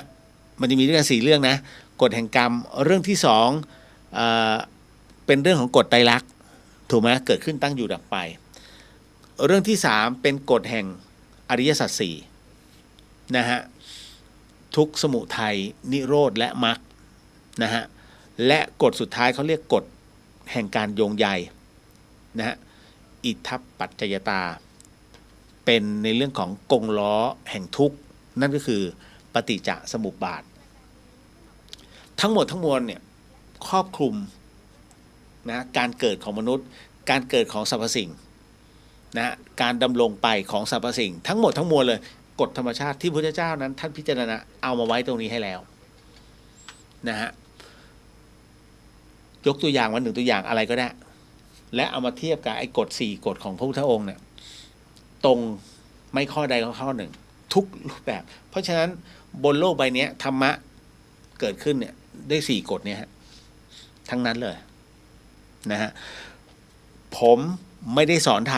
ำนะฮะต้องบอกก่อนเลยฮะนะฮะว่าคือผมต้องใช้คำว่าแลกเปลี่ยนนะแลกเปลี่ยนความรู้นะฮะแล้วก็หลักของการประพฤติธรรมเบื้องต้นดีกว่าเอาแค่ตรงนั้นส่วนว่าทำไมพระนั้นไม่สอนตอนนี้อันนี้ผมเข้าใจปัจจุบันเนี้ยมีนะพระที่สอนในเรื่องของธรรมะมีแต่ไม่หมดปล่อยไม่หมดมีนะแต่ท่านปล่อยหมายถึงว่าปล่อยภูมิเนี่ยไม่หมดเพราะมันเกิดอาการเกร็งฮะท่านไม่เห็นหรอกปัจจุบันเรื่องราวข่าวคราวทั้งหมดทั้งมวลเลยนะฮะก็ต้องบอกพระบางรูปเนี่ยนะฮะก็ต้องบอกว่าในส่วนของการสอนธรรมนะฮะที่ท่านคือเมื่อท่านสอนไปเนี่ยโยมจะหาณปัจจุบันนะโยมก็เริ่มจะหาจุดที่จะกล่าวโทษมีนะครับณปัจจุบันเนี่ยพอพระสอนไปเนี่ยสอนตัวนี้ไม่รู้จักสอนตัวเองมีนะก็คือหาจุดกล่าวโทษผมจะยกตัวอย่างไงดีนะฮะหมายถึงว่าพอท่านก็เลยมองว่าถ้าสมมุติว่าท่านสอนไปเนี่ยมันจะกลายเป็นว่าท่านเนี่ยพอมีคนกล่าวโทษกระแนะกระแหนขึ้นมามันก็ทำให้ท่านรู้สึกว่าท่านอาจจะเป็นผู้ที่นำเอาตัวเนี้ยนะนำเอาคนนี้เข้ามาเพื่อให้ธรรมะพุทธเจ้ามัวหมองโดยท่านเป็นต้นเหตุดังนั้นเนี่ยท่านจึงเงียบดีกว่าไม่เอาดีกว่ามันก็จะเป็นงี้ฮะอย่างผมยกตัวอย่างอย่างเช่นถ้าพูดถึงในเรื่องของปัจจัยแน่นอนที่สุดนะตอนนี้ไม่มีอะไรร้อนแรงเท่าปัจจัยให้พระนะก็โยมก็จะมาแซะเรื่องนี้ทันทีหากพูดเรื่องศีลอย่างเช่นกาเมสุนะฮะในเรื่องของศีลเรื่องกามเนี่ยข้อ3ก็จะเอาเรื่องราวข่าวเฉาของพระเอามาแซะนะถ้าจะพูดในเรื่องของบารมีธรรมก็จะหาว่าแล้วตัวเองทำได้หรือยังอะไรแบบนี้ฮะท่านถึงแบบไม่สอนดีกว่ามันเป็นงี้มันก็เลยมีอย่างอาจารย์เบียร์บ้างอาจารย์นู้นอาจารย์นี้นะฮะมาสอนบ้างทั้งผู้หญิงผู้ชายสอนธรรมะกันหมดเก่งนะผมว่าก็แล้วแต่เขาแต่ผมมีหน้าที่แค่ถามมาต่อไปจะไปสอนว่าไม่ใช่ถ้าคล้องผ้าเหลืองดิอันนี้ผมเต็มที่อันนี้มันอยู่ผ้าขาวนะฮะบางคนถามพี่เลียวศีล5หรือศีล8นะฮะผมก็บอก8บ้าง5บ้างดีไปดีบางทีไม่ถึงหลุดอยู่ยุงมาลุมกัดเนี้ยไอเราก็เผลอพั่วไปนะก็มีคือดังนั้นเนี่ยในเมื่อทุกอย่างของเรามันเท่ากันนะฮะการยอมรับอะไรต่างๆเนี่ยมันก็จะลดลงแต่ว่าถ้าเราเป็นผู้ที่ถือศีล227ด้วยความตั้งใจผมถึงการันตีตัวเองมาเสมอว่าตอนที่บวชเต็มที่กับมันเพราะจิตเรามุ่งมั่นแค่นั้นเลยฮะเอาละมีนะพระที่ยังสอนมีอยู่ฮะนะครับเพียงแต่ว่าท่านอาจจะหนักไปทางวิปัสสนาเพราะถ้าในเรื่องของปริยัติเนี่ยหายากฟาดฟันแต่ถ้าผมบวชเมื่อไหร่เมื่อนั้นเดี๋ยวปริยัติหลวงพี่ภัตตกรสมดุลโลก เจอกันนะฮะ ต่อมาให้คนเจ็บถวายสังฆทานได้ไหมคะในห้อง ICU แต่เขายังไม่รู้สึกตัวนะคะเอาแน่นอนสิใน ICU ส่วนใหญ่ไม่ค่อยจะรู้สึกตัวทำได้นะฮะทำได้ฮะก็นำสังฆทานท่านจัดถังสังฆทานไปเลยส่วนใหญ่คนไข้ในห้อง ICU เนี่ยจะเป็นห้องปลอดเชื้อเนาะท่านหาสายศีลสะอาดๆไปนะแล้วก็คล้องที่มือนิดนึงแล้วก็กระซิบข้างหูวันนี้มีถังสังฆทานนะให้ระลึกซะแต่ถ้าไม่ระลึกเดี๋ยวขออธิษฐานให้แล้วก็ขอบุญนี้ที่เราได้อธิษฐานไว้เนี่ยจงถึงแด่ท่านด้วยแล้วกันนะแล้วก็อธิษฐานตรงนั้นเลยคือเอาสายศีลเนี่ยต่อเข้าไปที่ถังคล้องมือคล้องขานะฮะเขาไม่รู้สึกตัวนี่นะก็อย่าให้พยาบาลเห็นแล้วกัน เผื่อบางที่พยาบาลเขาโหดนะตบหัวสั่นนะ ก็ทำได้จริงๆเรื่องนี้ผมแนะนำกัลยาณมิตรหลายท่านแล้วนะฮะว่าคือมันเป็นช่วงสุดท้ายของชีวิตนะเขาก็ขอความเห็นว่าควรจะทำยังไงดีผมก็เลยบอกว่าที่โรงพยาบาลนั้นเนี่ยมีพระท่านบิณฑบาตไหมตอนเช้าท่านก็บอกว่ามีทุกวันเสาร์บอกถ้างั้นไม่รู้ว่าจะอยู่ทันถึงวันเสาร์หรือเปล่าถ้าทันถึงวันเสาร์ก็โมทนาสาธุแต่ถ้าไม่ทันวันเสาร์เอาอย่างนี้นะครับพี่จัดพระสังฆทานให้1 ชุดพร้อมกับผ้าไตรนะเอาไปวางตรงเตียงแล้วเอามือเขาพาดนิดนึงตอนนั้นเราก็นึกว่าเอามือพาดดีกว่าเพิ่งมานึกทีหลังว่าสายสิญจน์ก็มีก็ต่อจากมือเขาเนี่ยแล้วก็ลงมาที่ผ้าไตรแล้วก็ชุดสังฆทานแค่นั้นแหละนะแต่ว่าถ้าสมมุตินิมนต์พระได้แล้วเขายังมีเรียกว่ายังกล่าวได้นิมนต์เลยไปที่เตียงแล้วก็ให้ถวายสังฆทานวันนั้นอ่านเรื่องราวของหลวงตารูปหนึ่งผมไม่แน่ใจนะว่าชื่ออะไรนะท่านบอกว่าสังฆทานผู้ทำเนี่ยไม่ใช่ไม่ได้นะได้อานิสงส์ตรงนั้นนะฮะแต่ไม่ใช่ได้ของในสังฆทานนะไม่ใช่นะไม่ใช่ทำไอ้นู่นนี่เดี๋ยวฉันก็จะได้ไม่ใช่ได้ตัวจิตที่อันเป็นกุศลเนี่ยให้กับดวงวิญญาณที่เราส่งให้หรือว่าณคนนั้นนะที่ถวายก็จะได้เช่นกันนี่คือในส่วนของสังฆทานนะ ICU ไงแองจี้อยู่ป่ะไม่ถ้าแองจี้อยู่คือน้องเขาเป็นพยาบาลแองจี้พี่เลียวจะถามนิดนึงว่าในส่วนของ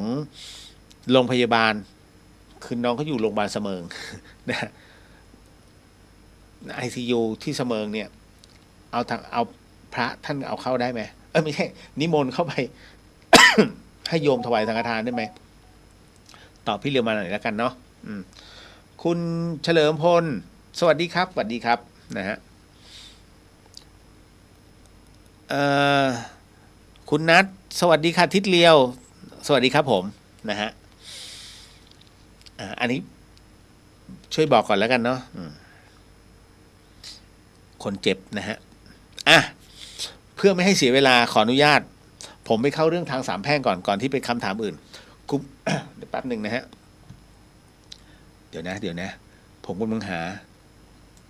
ตัวนี้อยู่เดี๋ยวนะฮะแป๊บหนึ่งนะฮะแป๊บหนึ่งนะครับคุณผู้ฟังขอไปเข้าตัวจิงเกิลนิดหนึ่งแล้วกันนะได้ยินไหม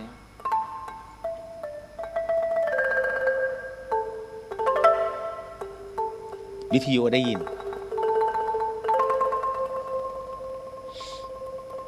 รายการนี้ไม่เหมาะกับเด็กอายุต่ำกว่า15 ปีและตุ๊กแต๋วที่แฝงตัวมาหากินในพระศาสนาผู้ปกครองหรือพระผู้ใหญ่ควรพิจารณาในการรับฟัง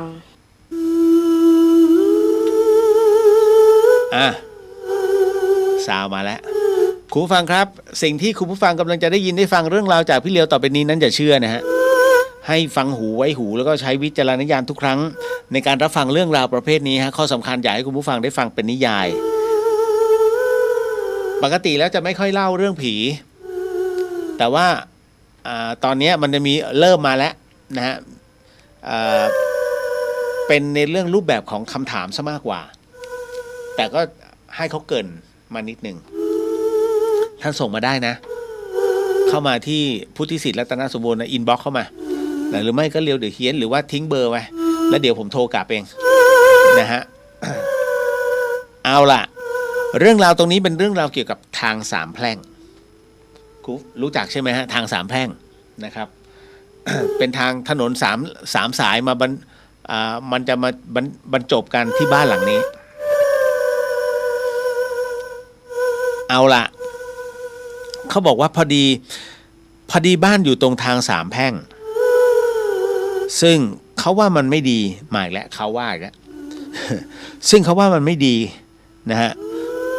แล้วมันก็ไม่ดีจริงๆค่ะเพราะในแต่ละอาทิตย์นั้นมีรถชนกันหน้าบ้านไม่คันก็2 คันเคยมากที่สุดคือ5 คัน นะโดยเฉพาะอย่างยิ่งในตอนฝนตกหนักมีทั้งคนเจ็บและคนตายอยู่เรื่อยๆแล้วเมื่อช่วงต้นเดือนพฤษภาที่ผ่านมาก็ต้องบอกก่อนฮะว่าหลานนั้นกลับมาจากฝรั่งเศสเขาก็นอนเล่นอยู่ที่ห้องรับแขกที่บ้านก็เรียกว่าแบบเล่นโทรศัพท์มือถือนี่แหละคุณก็ยังเล่าต่อนะฮะว่าแล้วในช่วงเวลานั้นน่ะปรากฏว่ามีผู้หญิงคนหนึ่งมากดกลิ่งหน้าบ้านซึ่งตอนนั้นฝนมันก็ตกด้วยนะหลานก็เลยไปเปิดประตูให้เขาบอกว่าพอไปเปิดประตูปรากฏว่าเขาบอกว่าขอเข้าห้องน้ำหน่อยปวดท้องมากๆหลานเนี่ยก็เรียกว่ารีบพาไปห้องน้ำแล้วคราวนี้ผ่านไปครึ่งชั่วโมงผู้หญิงคนนั้นก็ยังไม่ออกมาจากห้องน้ำจนกระทั่งมีเสียงกลิ่งดังขึ้นมาอีกทีหนึ่งหลานก็เลยต้องออกไปที่หน้าประตูปรากฏว่าเป็นตำรวจฮะเป็นตำรวจมากดกริ่งนะฮะแล้วพอดีเลยกับตัวพี่ก็คือผู้ที่ส่งเรื่องราวมาเนี่ยฮะพี่เขาก็กลับมานะพี่ก็กลับบ้านมาพร้อมกับสามีพอดีก็เลยถามไปว่าเกิดอะไรขึ้นตำรวจจึงบอกไปว่าเห็นหน้าบ้านนี้มีกล้องวงจรปิดจึงถามว่าจะขอถามว่ากล้องเนี้ยใช้ได้หรือเปล่านะฮะแฟนพี่ก็เลยตอบไปว่าใช้ได้ตำรวจก็เลยบอกว่าพอดีจะขอข้อมูลในกล้องหน่อยเพราะมีผู้ถูกรถชนนะแล้วหนีก็เลยอยากจะมาดูว่าภาพที่กล้องนี้มันใช้เป็นหลักฐานได้ไหมตัวพี่เองกับแฟนพี่ก็ไม่ขัดข้องดังนั้นแฟนพี่เขาก็เลยถามไปว่าแล้วคนชนตอนนี้เป็นยังไงบ้างตำรวจก็บอกว่าตอนนี้เสียชีวิตที่โรงพยาบาลครับแฟนพี่ก็เลยถามต่อว่าแล้วเหตุมันเกิดตอนไหนตำรวจก็บอกว่าไม่แน่ใจอาจจะเป็นช่วงค่ำๆฝนตกก็ได้แต่อยากจะขอดูก่อนนะฮะจากนั้นหลานก็บอกพี่ว่าพอดีเลยว่ามีผู้หญิงเนี่ยเปียกฝนเลยมาเข้าห้องน้ำขอกลับไปดูก่อนนะพี่ก็ตกใจก็เลยเดินเข้าไปกับหลานนะฮะพอสักครู่หนึ่งแฟนกับตำรวจก็เดินเข้ามาในบ้านตามเข้ามาก็เรียกว่าจะมาขอไฟล์ภาพนี่แหละนะฮะก็พอดีตำรวจกับแฟนพี่เขาไปเช็คกันที่หน้าคอมพิวเตอร์คราวนี้หลานสาวก็เดินมานะแบบหน้าตาตื่นบอกว่าคนที่มาเข้าห้องน้ำนั้นไม่อยู่อ้าวคราวนี้เป็นเรื่องเลยเพราะว่าพี่กับหลานแล้วก็ตำรวจเนี่ยก็เลยช่วยกันเดินหาทั่วบ้านแต่ก็ไม่เจอจนแฟนพี่เนี่ยเรียกตำรวจให้ไปดูภาพว่าภาพไหนมันใช้ได้ไหมแล้วตอนนั้นแหละหลานเขาก็เหมือนกับเดินผ่านไปตรงนั้นพอดีก็ไปมองหน้าคอมพอดีก็ปรากฏว่าเห็นภาพในคอมเนี่ยฮะหน้าคล้ายคลากับคนที่มาขอเข้าห้องน้ำก็เลยให้แฟนพี่หยุดภาพแล้วก็ซูมดูปรากฏว่าเป็นภาพของคนที่มาขอเข้าห้องน้ำจริงๆคือคนที่ถูกรถชนตายเลยค่ะก่อนโดนรถชนนั้นปรากฏว่าเขากำลังวิ่งข้ามถนนแล้วตรงมาทางบ้านเราแค่วิ่งข้ามมาแค่3 ก้าวก็โดนรถชนนะฮะคราวนี้หลานจึงขอให้แฟนพี่น่ะตรวจภาพตอนที่ผู้หญิงคนนี้มาขอเข้าห้องน้ำปรากฏว่าในภาพนั้นน่ะเป็นเพียงภาพหลานพี่เพียงคนเดียวที่เดินไปเปิดประตูเปล่าๆนี่แหละค่ะเรื่องราวมันเป็นอย่างนี้จึงอยากทราบว่าพอจะมีทางแก้ไขบ้านทางสามแพร่งบ้างไหมคะแล้วตอนนี้ผู้หญิงคนนั้นยังอยู่ในบ้านพี่ไหมคะทุกท่านเข้าใจเนาะนะฮะเรื่องราวตรงนี้บ้านเธออยู่ทางสามแพร่งแล้วทางสามแพร่งเนี่ยก็อันแน่นอนที่สุดนะฮะสมมุติเป็นรูปตัวทีอ่ะแล้วก็บ้านหลังนี้อยู่ตรงหัวตัวทีเลยนั่นแหละทางสามแพร่งเลยง่ายๆ คราวนี้ฮะคุณผู้ฟังด้วยเหตุที่มันเกิดอุบัติเหตุเนี่ยไม่ว่าจะบาดเจ็บหรือเสียชีวิตอะไรก็ตามนะฮะถ้าตามหลักฮวงจุ้ยบ้านของคนที่อยู่ทางสามแพร่งเนี่ย มักจะวุ่นวาย อันนี้พูดถึงตามหลักนะ ตามหลักฮวงจุ้ยนะฮะมักมีความวุ่นวายในอนาคตให้ระมัดระวังเรื่องโรคเกี่ยวกับศีรษะนะฮะความเครียดไมเกรนหรือแม้กระทั่งเรียกว่าโรคเกี่ยวกับลำไส้ทั้งหมดทั้งมวลอันนี้ก็ต้องบอกไว้ก่อนนะเหตุตรงนี้นี่เองเนี่ยหลายๆที่จึงไม่ชอบที่จะอยู่ตรงทางสามแพร่งและมักจะย้ายหนีจริงๆมันมีวิธีแก้นะครับแต่วิธีแก้ตรงเนี้ยด้วยผมเป็นคนที่ไม่ได้เก่งอะไรมากมายเวลาทำอะไรก็ตามเนี่ยผมพยายามจะให้คุณผู้ฟังเสียปัจจัยน้อยที่สุดหรือไม่เสียเลยนะฮะกรณีทางสามแพร่งเนี่ยต้องบอกว่าสิ่งหนึ่งที่มันจะด้วยความที่มันแกร่งมันเหมือนกับหินผาที่ตั้งตระหง่านอยู่กับสิ่งที่เคลื่อนไหวก็คือรถมันเคลื่อนไหวนะฮะแล้วก็สุ่มเสี่ยงเวลาเบรกแตกอะไรขึ้นมาเนี่ยสุ่มเสี่ยงมากดังนั้นท่านจึงบอกว่าหากทำให้บ้านของเรามีความเคลื่อนไหวเกิดขึ้นมันจะลดแรงเสียดทานได้เยอะมากกรณีที่เป็นบ้านนะฮะเอ้าแล้วทำให้มันเคลื่อนไหวยังไงวะ ท่านเข้าใจใช่ไหมฮะถ้าทำให้มันเคลื่อนไหวนะโดยที่เรียกว่าถ้าจะแก้กันจริงๆต้องทำน้ำตกเอาจริงนะทำน้ำตกแบบศิลปะบนกำแพงเลยหรืออีกอันหนึ่งก็คือว่าเสียเงินก็คงจะไม่มากมั้งท่านเคยเห็นไอ้ไฟระยิบระยับเนี่ยที่เขาติดตามพุ่มไอ้ไม้ใหญ่ๆแล้วมันก็ตึกสลับไปมาท่านเลี้ยงให้เป็นน้ำตกแต่ปัญหาคือท่านจะเปิดได้ทุกวันไหมแค่นั้นแหละคือการทำน้ำตกคือทำให้ผนังมันมีความเคลื่อนไหวแต่ถ้าสมมุติว่ามีโครงการว่าอยากจะปรับแต่งทั้งหมดทั้งมวลนะหรือว่าอยากจะทำอะไรก็ตามแนะนำทำอาชีพเกี่ยวกับอู่รถหรือน้ำมันนะหรือรับซ่อมถ้าอย่างนี้ได้เกี่ยวกับทางของเขาเลยนะฮะได้อยู่ถ้าอย่างอื่นไม่แนะนำนะฮะมันคือวิธีการเฉยๆอย่างกรณีท่านสังเกตไหมบ้านไหนก็ตามเนี่ยที่มีเตาแก๊สพอถัดจากเตาแก๊สแล้วเป็นซิงค์น้ำเลยเตรียมตัวบ้านพังเหมือนกับเตาแก๊สอยู่ตรงนี้แล้วซิงค์น้ำอยู่ติดกันเลยอารมณ์ว่าเสร็จปุ๊บเอาเปิดน้ำเทอะไรอย่างเงี้ยฮะหรือว่าเอาล้างเลยหรือถัดออกไปนิดนึงถ้าอยู่ในแนวเดียวกันเนี่ยนะฮะห่างกันไม่มากระวังบ้านพังที่นี้หมายถึงว่าการทะเลาะกันนะของคู่สามีภรรยาถึงขั้นบ้านแตกนะต้องระมัดระวังสภาวะอารมณ์เพราะน้ำกับไฟมันอยู่ใกล้กันดังนั้นวิธีแก้คืออะไรท่านไปดูพาร์ติชันนะหรือดูกล่องก็ได้กล่องกระดาษเนี่ยแต่ต้องให้มันอยู่ถาวรนะท่านก่อขึ้นเป็นกำแพงจบเลยไม่เสียเงินมากมายเห็นไหมฮะก็ตัดส่วนไงเขาเรียกเป็นการตัดส่วนนะฮะดังนั้นเพื่อไม่ให้น้ำกับไฟอยู่ชิดกันนี่แหละแต่ก็ไม่แนะนำว่าต้องเป็นกระดาษกล่องเพราะถ้าเป็นกระดาษกล่องท่านต้องหุ้มฟอยล์อีกทีหนึ่งเพราะความร้อนเนี่ยมันทำให้เดี๋ยวจะไหม้นะจ๊ะอันนี้พูดถึงตามหลักนะฮะที่ผมเคยบอกไงว่าบ้านคนที่มีบ้านเช่าเยอะๆแล้วก็ปล่อยให้บ้านรกร้างแล้วผมก็จะพูดในเรื่องของจิตวิญญาณทั้งหลายว่าอย่าปล่อยให้บ้านนั้นว่างจนเกินไปจนที่ท่านไม่ไปดูแลเลยเพราะเมื่อไหร่ก็ตามที่ท่านไม่ดูแลเลยมันจะมีบางสิ่งที่มองไม่เห็นเป็นพลังงานเนี่ยเข้าไปอยู่แทนเราจึงเรียกว่าเดี๋ยวมีสิ่งแปลกปลอมนะ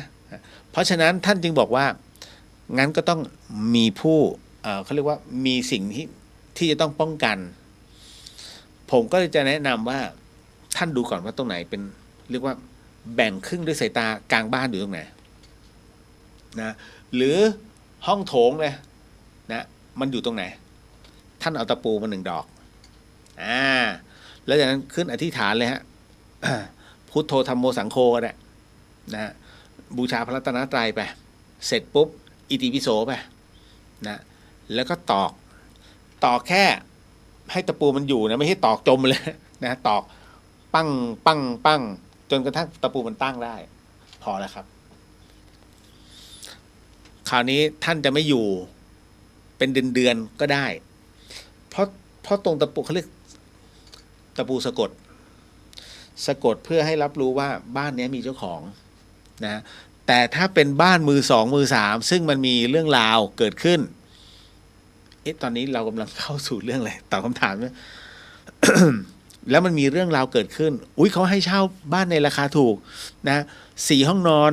นะ4 ห้องน้ำ1 ห้องรับแขก1 ห้องครัวตายแล้วให้เราเช่า 2,500 ต่อเดือนเฮ้ย4 ห้องนอน4 ห้องน้ำนะฮะ1 ห้องครัว1 ห้องรับแขกมีที่จอดรถด้วยมันจะถูกไปไหมท่านต้องสันนิษฐานก่อนเลยต้องมีอะไรแน่ๆเลยนะมันถูกงี้วะนะฮะวิธีการนะครับถ้าท่านสงสัยว่ามันถูกจนผิดปกติท่านเอาเหรียญบาทมา1 เหรียญนะเหรียญ10 บาทก็ได้อะนะถูกแพงหน่อยเหรียญ10 บาทมาท่านเดินนะเคาะบ้านนี้เปลี่ยนเจ้าของแล้วเปลี่ยนเจ้าของแล้วนะก็เปลี่ยนเจ้าของแล้วนะท่านใดที่อยู่นะตรงนี้เนี่ยนะฮะเราให้อยู่ได้แต่ต้องให้โชคให้ลาบกันนะก็ผมกำลังพูดถึงในเรื่องของความหลักความเชื่อของคนโบราณแล้วการประพฤติในการแก้เคล็ดของคนโบราณนะฮะนะแต่ถ้าเป็นปัจจุบันงมงายอันนี้บอกไว้ก่อนนี่คือวิธีการแก้เคล็ดท่านเคาะไปเลยทุกห้องเปลี่ยนเจ้าของแล้วนะตอนนี้เดี๋ยวจะเข้ามาอยู่แล้วนะ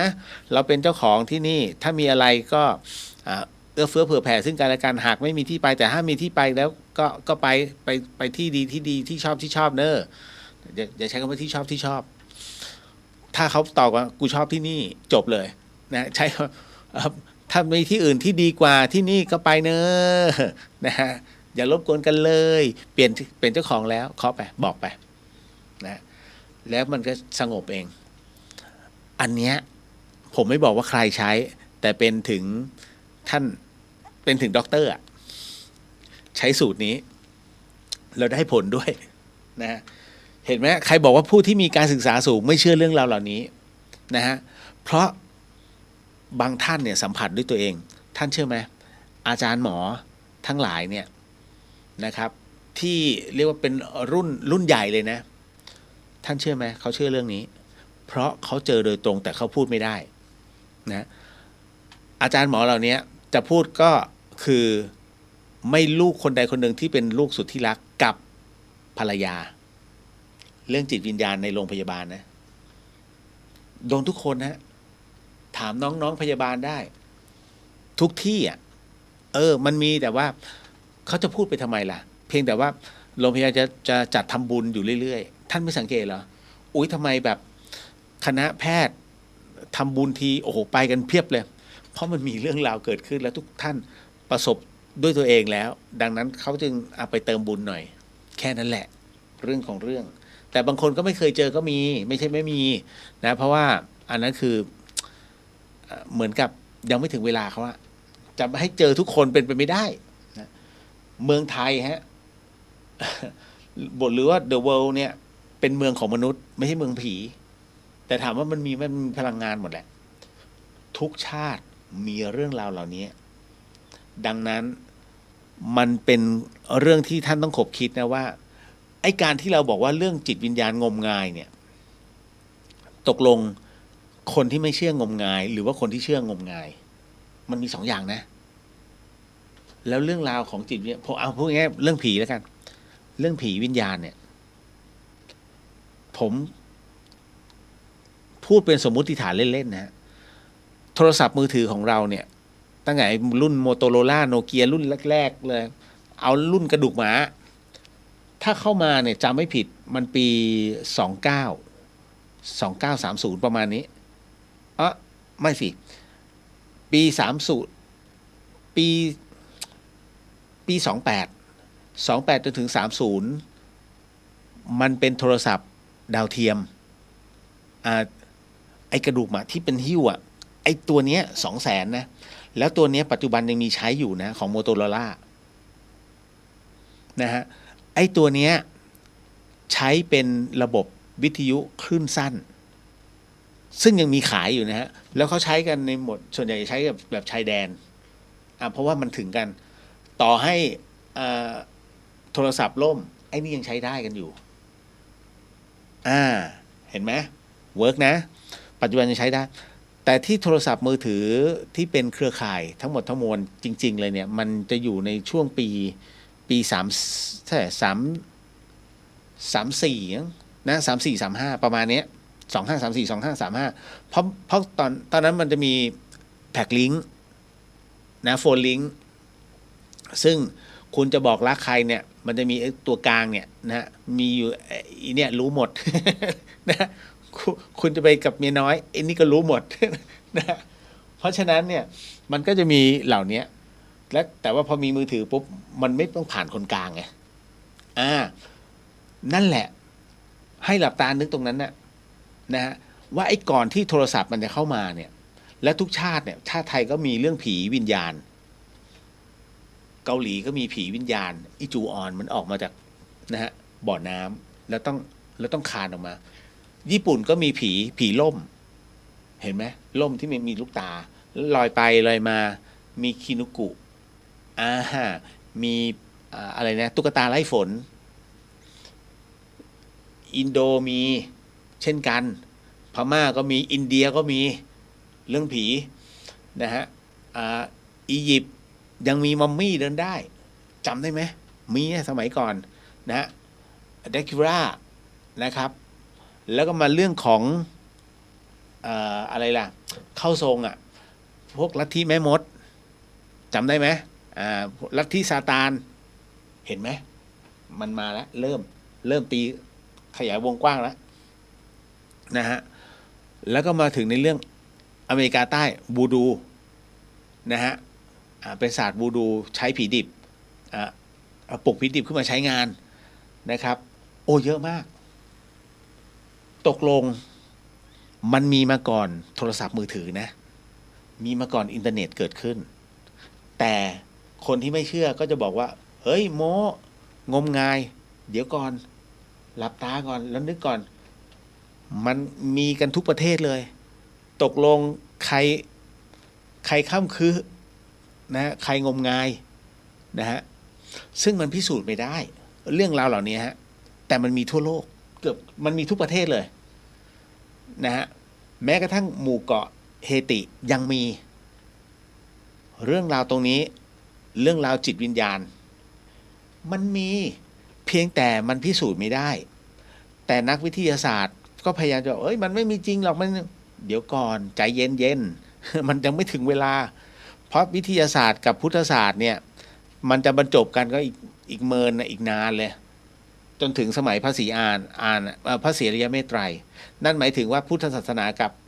วิทยาศาสตร์บรรจบกันแล้วหมดข้อกังขาทุกอย่างแล้วมันถูกพิสูจน์ว่าเกิดขึ้นจริงเห็นไหมตอนนี้มันยังไงก็ต้องพิสูจน์ให้รู้แค่นั้นแต่มันยังไม่เกิดขึ้นเพราะฉะนั้นทั้งหมดที่ผมเล่าขึ้นมานะมันน่าคิดไงฮะแต่ถ้าสมมุติว่าเฮ้ยมีมือถือเดี๋ยวคนไม่เกี่ยวอะไรมือถือก็ถ้ามีมือถือมันก็โทรเฮ้ยประเทศมึงมีหน่อยนะ นะเขาจะได้ว่าไม่ว่าประเทศไทยบ้าบอแต่พอมันไม่มีเนี่ยมันพูดไม่ได้ไงเพราะมันมีมาตั้งแต่ก่อนหน้านั้นแหละนะนี่แหละแต่ปัจจุบันสร้างให้ดูน่ากลัวท่านสังเกตไหมคนที่ติดยาเสพติดแล้วหลอนว่าเป็นผีมาหาน่ากลัวไปหมดมันเกิดจากอะไรสังเกตไหมเคยพิจารณาไหมครับนั่นเกิดจากปฏิกิริยาตัวยาฤทธิ์ยามันไปเข้าไปกดประสาทและประสาทมันเคยเห็นผีเหรอมันไปดูหนังไงด้วยความที่ผมถึงได้บอกว่าอะไรเป็นสิ่งดีงามความรักสวยงาม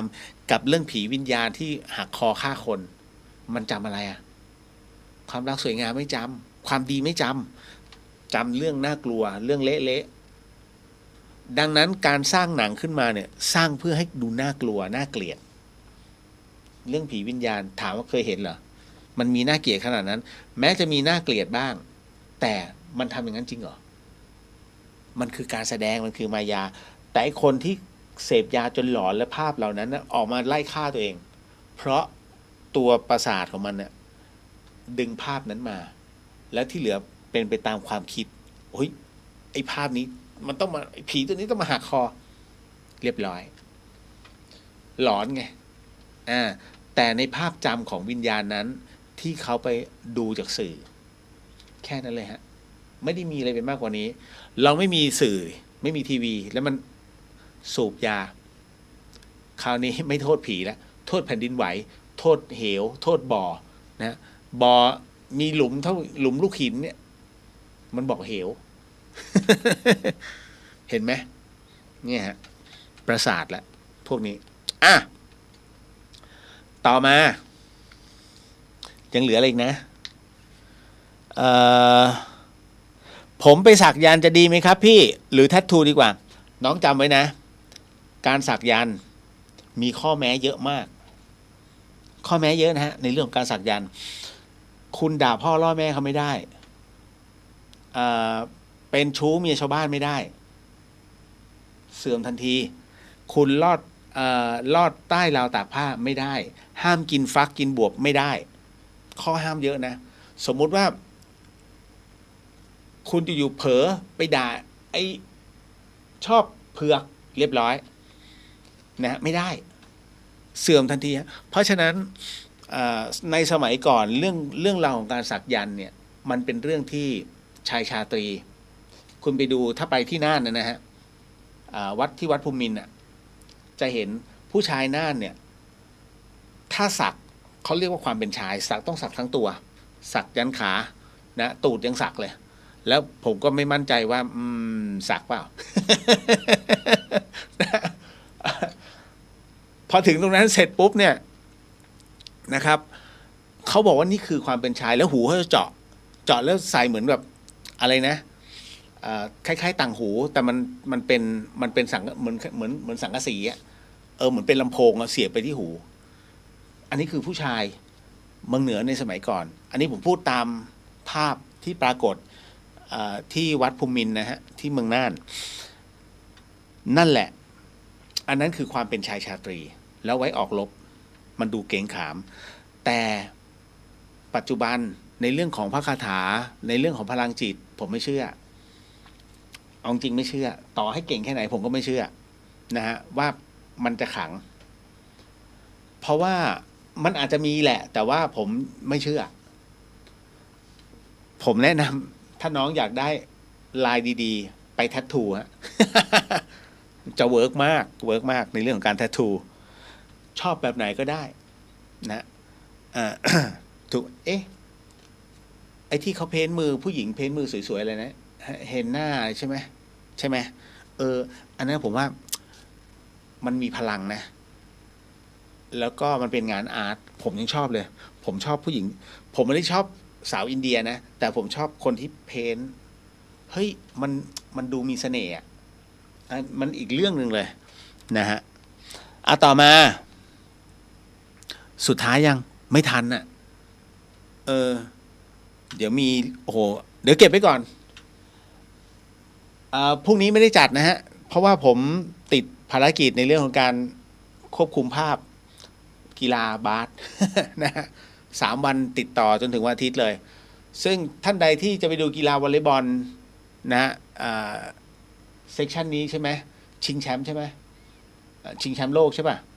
ที่เชียงใหม่นะครับก็เสาร์อาทิตย์นี้ขอเชิญนะครับสนามกีฬา700 ปีเอาละครับก็หมดละทั้งหมดทั้งมวลในวันนี้ก็พักผ่อนกันเนาะ ขออนุญาตนะฮะ รับพรเด้อไม่ผมต้องไหลเริ่มล้าแล้วเช่นกันสาธุสิ่งหนึ่งสิ่งใดที่ผิดพลาดพลั้งไปก็ต้องขออโหสิกรรมมาณที่นี้ไม่ได้ตั้งใจหรือมีเจตนานะฮะก็พบกันใหม่ในสัปดาห์ต่อไปนะสิทธิกิจจางสิทธิกัมมังสิทธิลาโภนิรันตรังสิทธิเตโชชโยนิจาสัพพะสิทธิพระวันตุเตขอให้กิจและกรรมขอให้กิจที่กำลังทำกรรมที่กำลังสร้างขอให้กิจและกรรมนั้นจงเป็นเหตุเป็นพลวะปัจจัยให้ท่านได้ถึงพระนิพพานในชาติปัจจุบันโดยเร็วพลันเทินโมทนาสาธุครับแล้วเจอกันบ๊ายบาย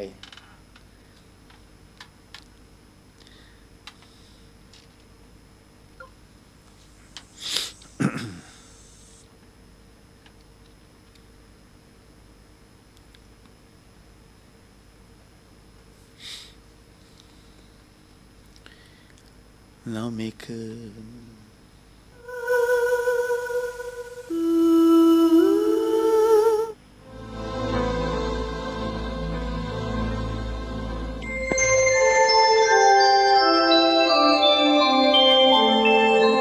ขณะนี้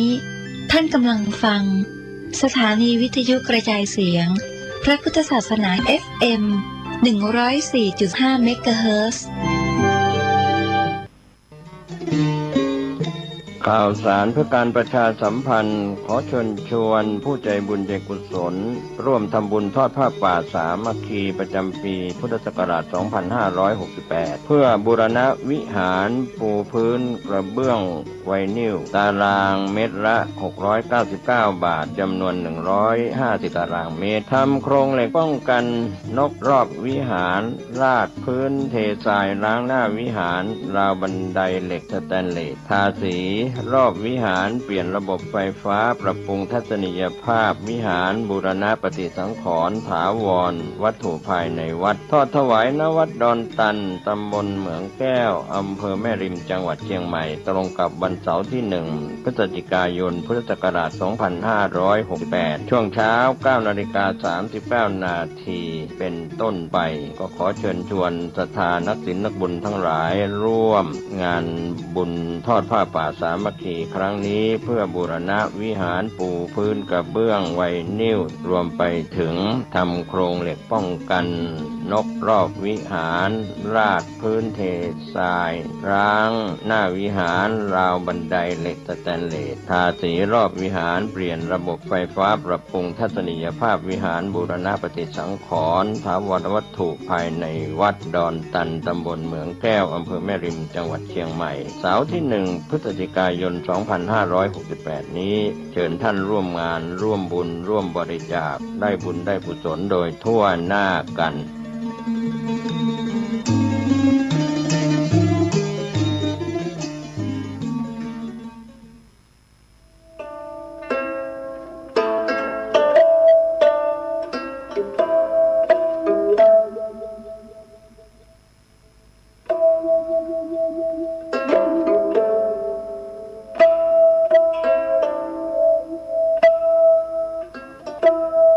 เดิกมาหมาบม้อยน้ำย้อยตินก่อน เดิกมาอ่อนจอนดาวมองมนฟ้าง่อมเงาใจไปทุกหย่อมยาวิเวกวังเวงเงียบพักมนุษย์ตั้งหลายนอนในสำนักดักเงียบปิ้งเย็นวอยลมก็บปัดสังัดหายซอยแสงเดือนมอยหลอดลายกิ่งก้านหันวุยวายแสงไฟตามบ้านมะนาวเย็นคิงสะต้อนง่อมงันจับใจป่อไหมหยอดม้อนมานักหน่วงค้อนหรือดีเสียงลมปัดไม้สอดไซนนทรีเคล้าเสียงดนตรีกวีข้าวเศร้าดังก้องแสนเสียงสำเนียงคนเท่าดิดเด่งปันเมาสะต้านบ่กึดหาไผหือใจเหี่ยวม่านปล่อยใจว่าอันตุยลมมีปินหัวจ้างแนบข้างประสมสุขแสนอารมณ์บ่ถามใครได้มีปินหัวจ้างแนบข้างประสมสุขแสนอารมณ์บ่ถามใครได้บ่ถามใครได้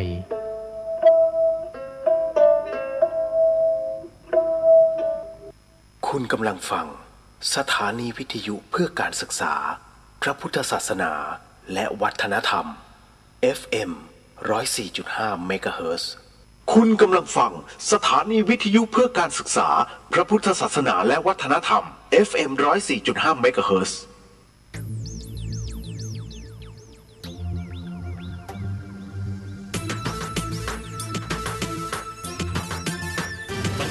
เป็นเด็กจนวันนี้โตเป็นผู้ใหญ่เจอปัญหามาตั้งเยอะแต่ขอบอกว่าไม่เท่าไรผมจะลุยผมจะแก้แม้ต้องเดินเข้าใส่แต่มีเรื่องเดียวที่ยอมแพ้คือเรื่องหัวใจพยายามฝึกแล้วแต่ก็ไม่เก่งสักที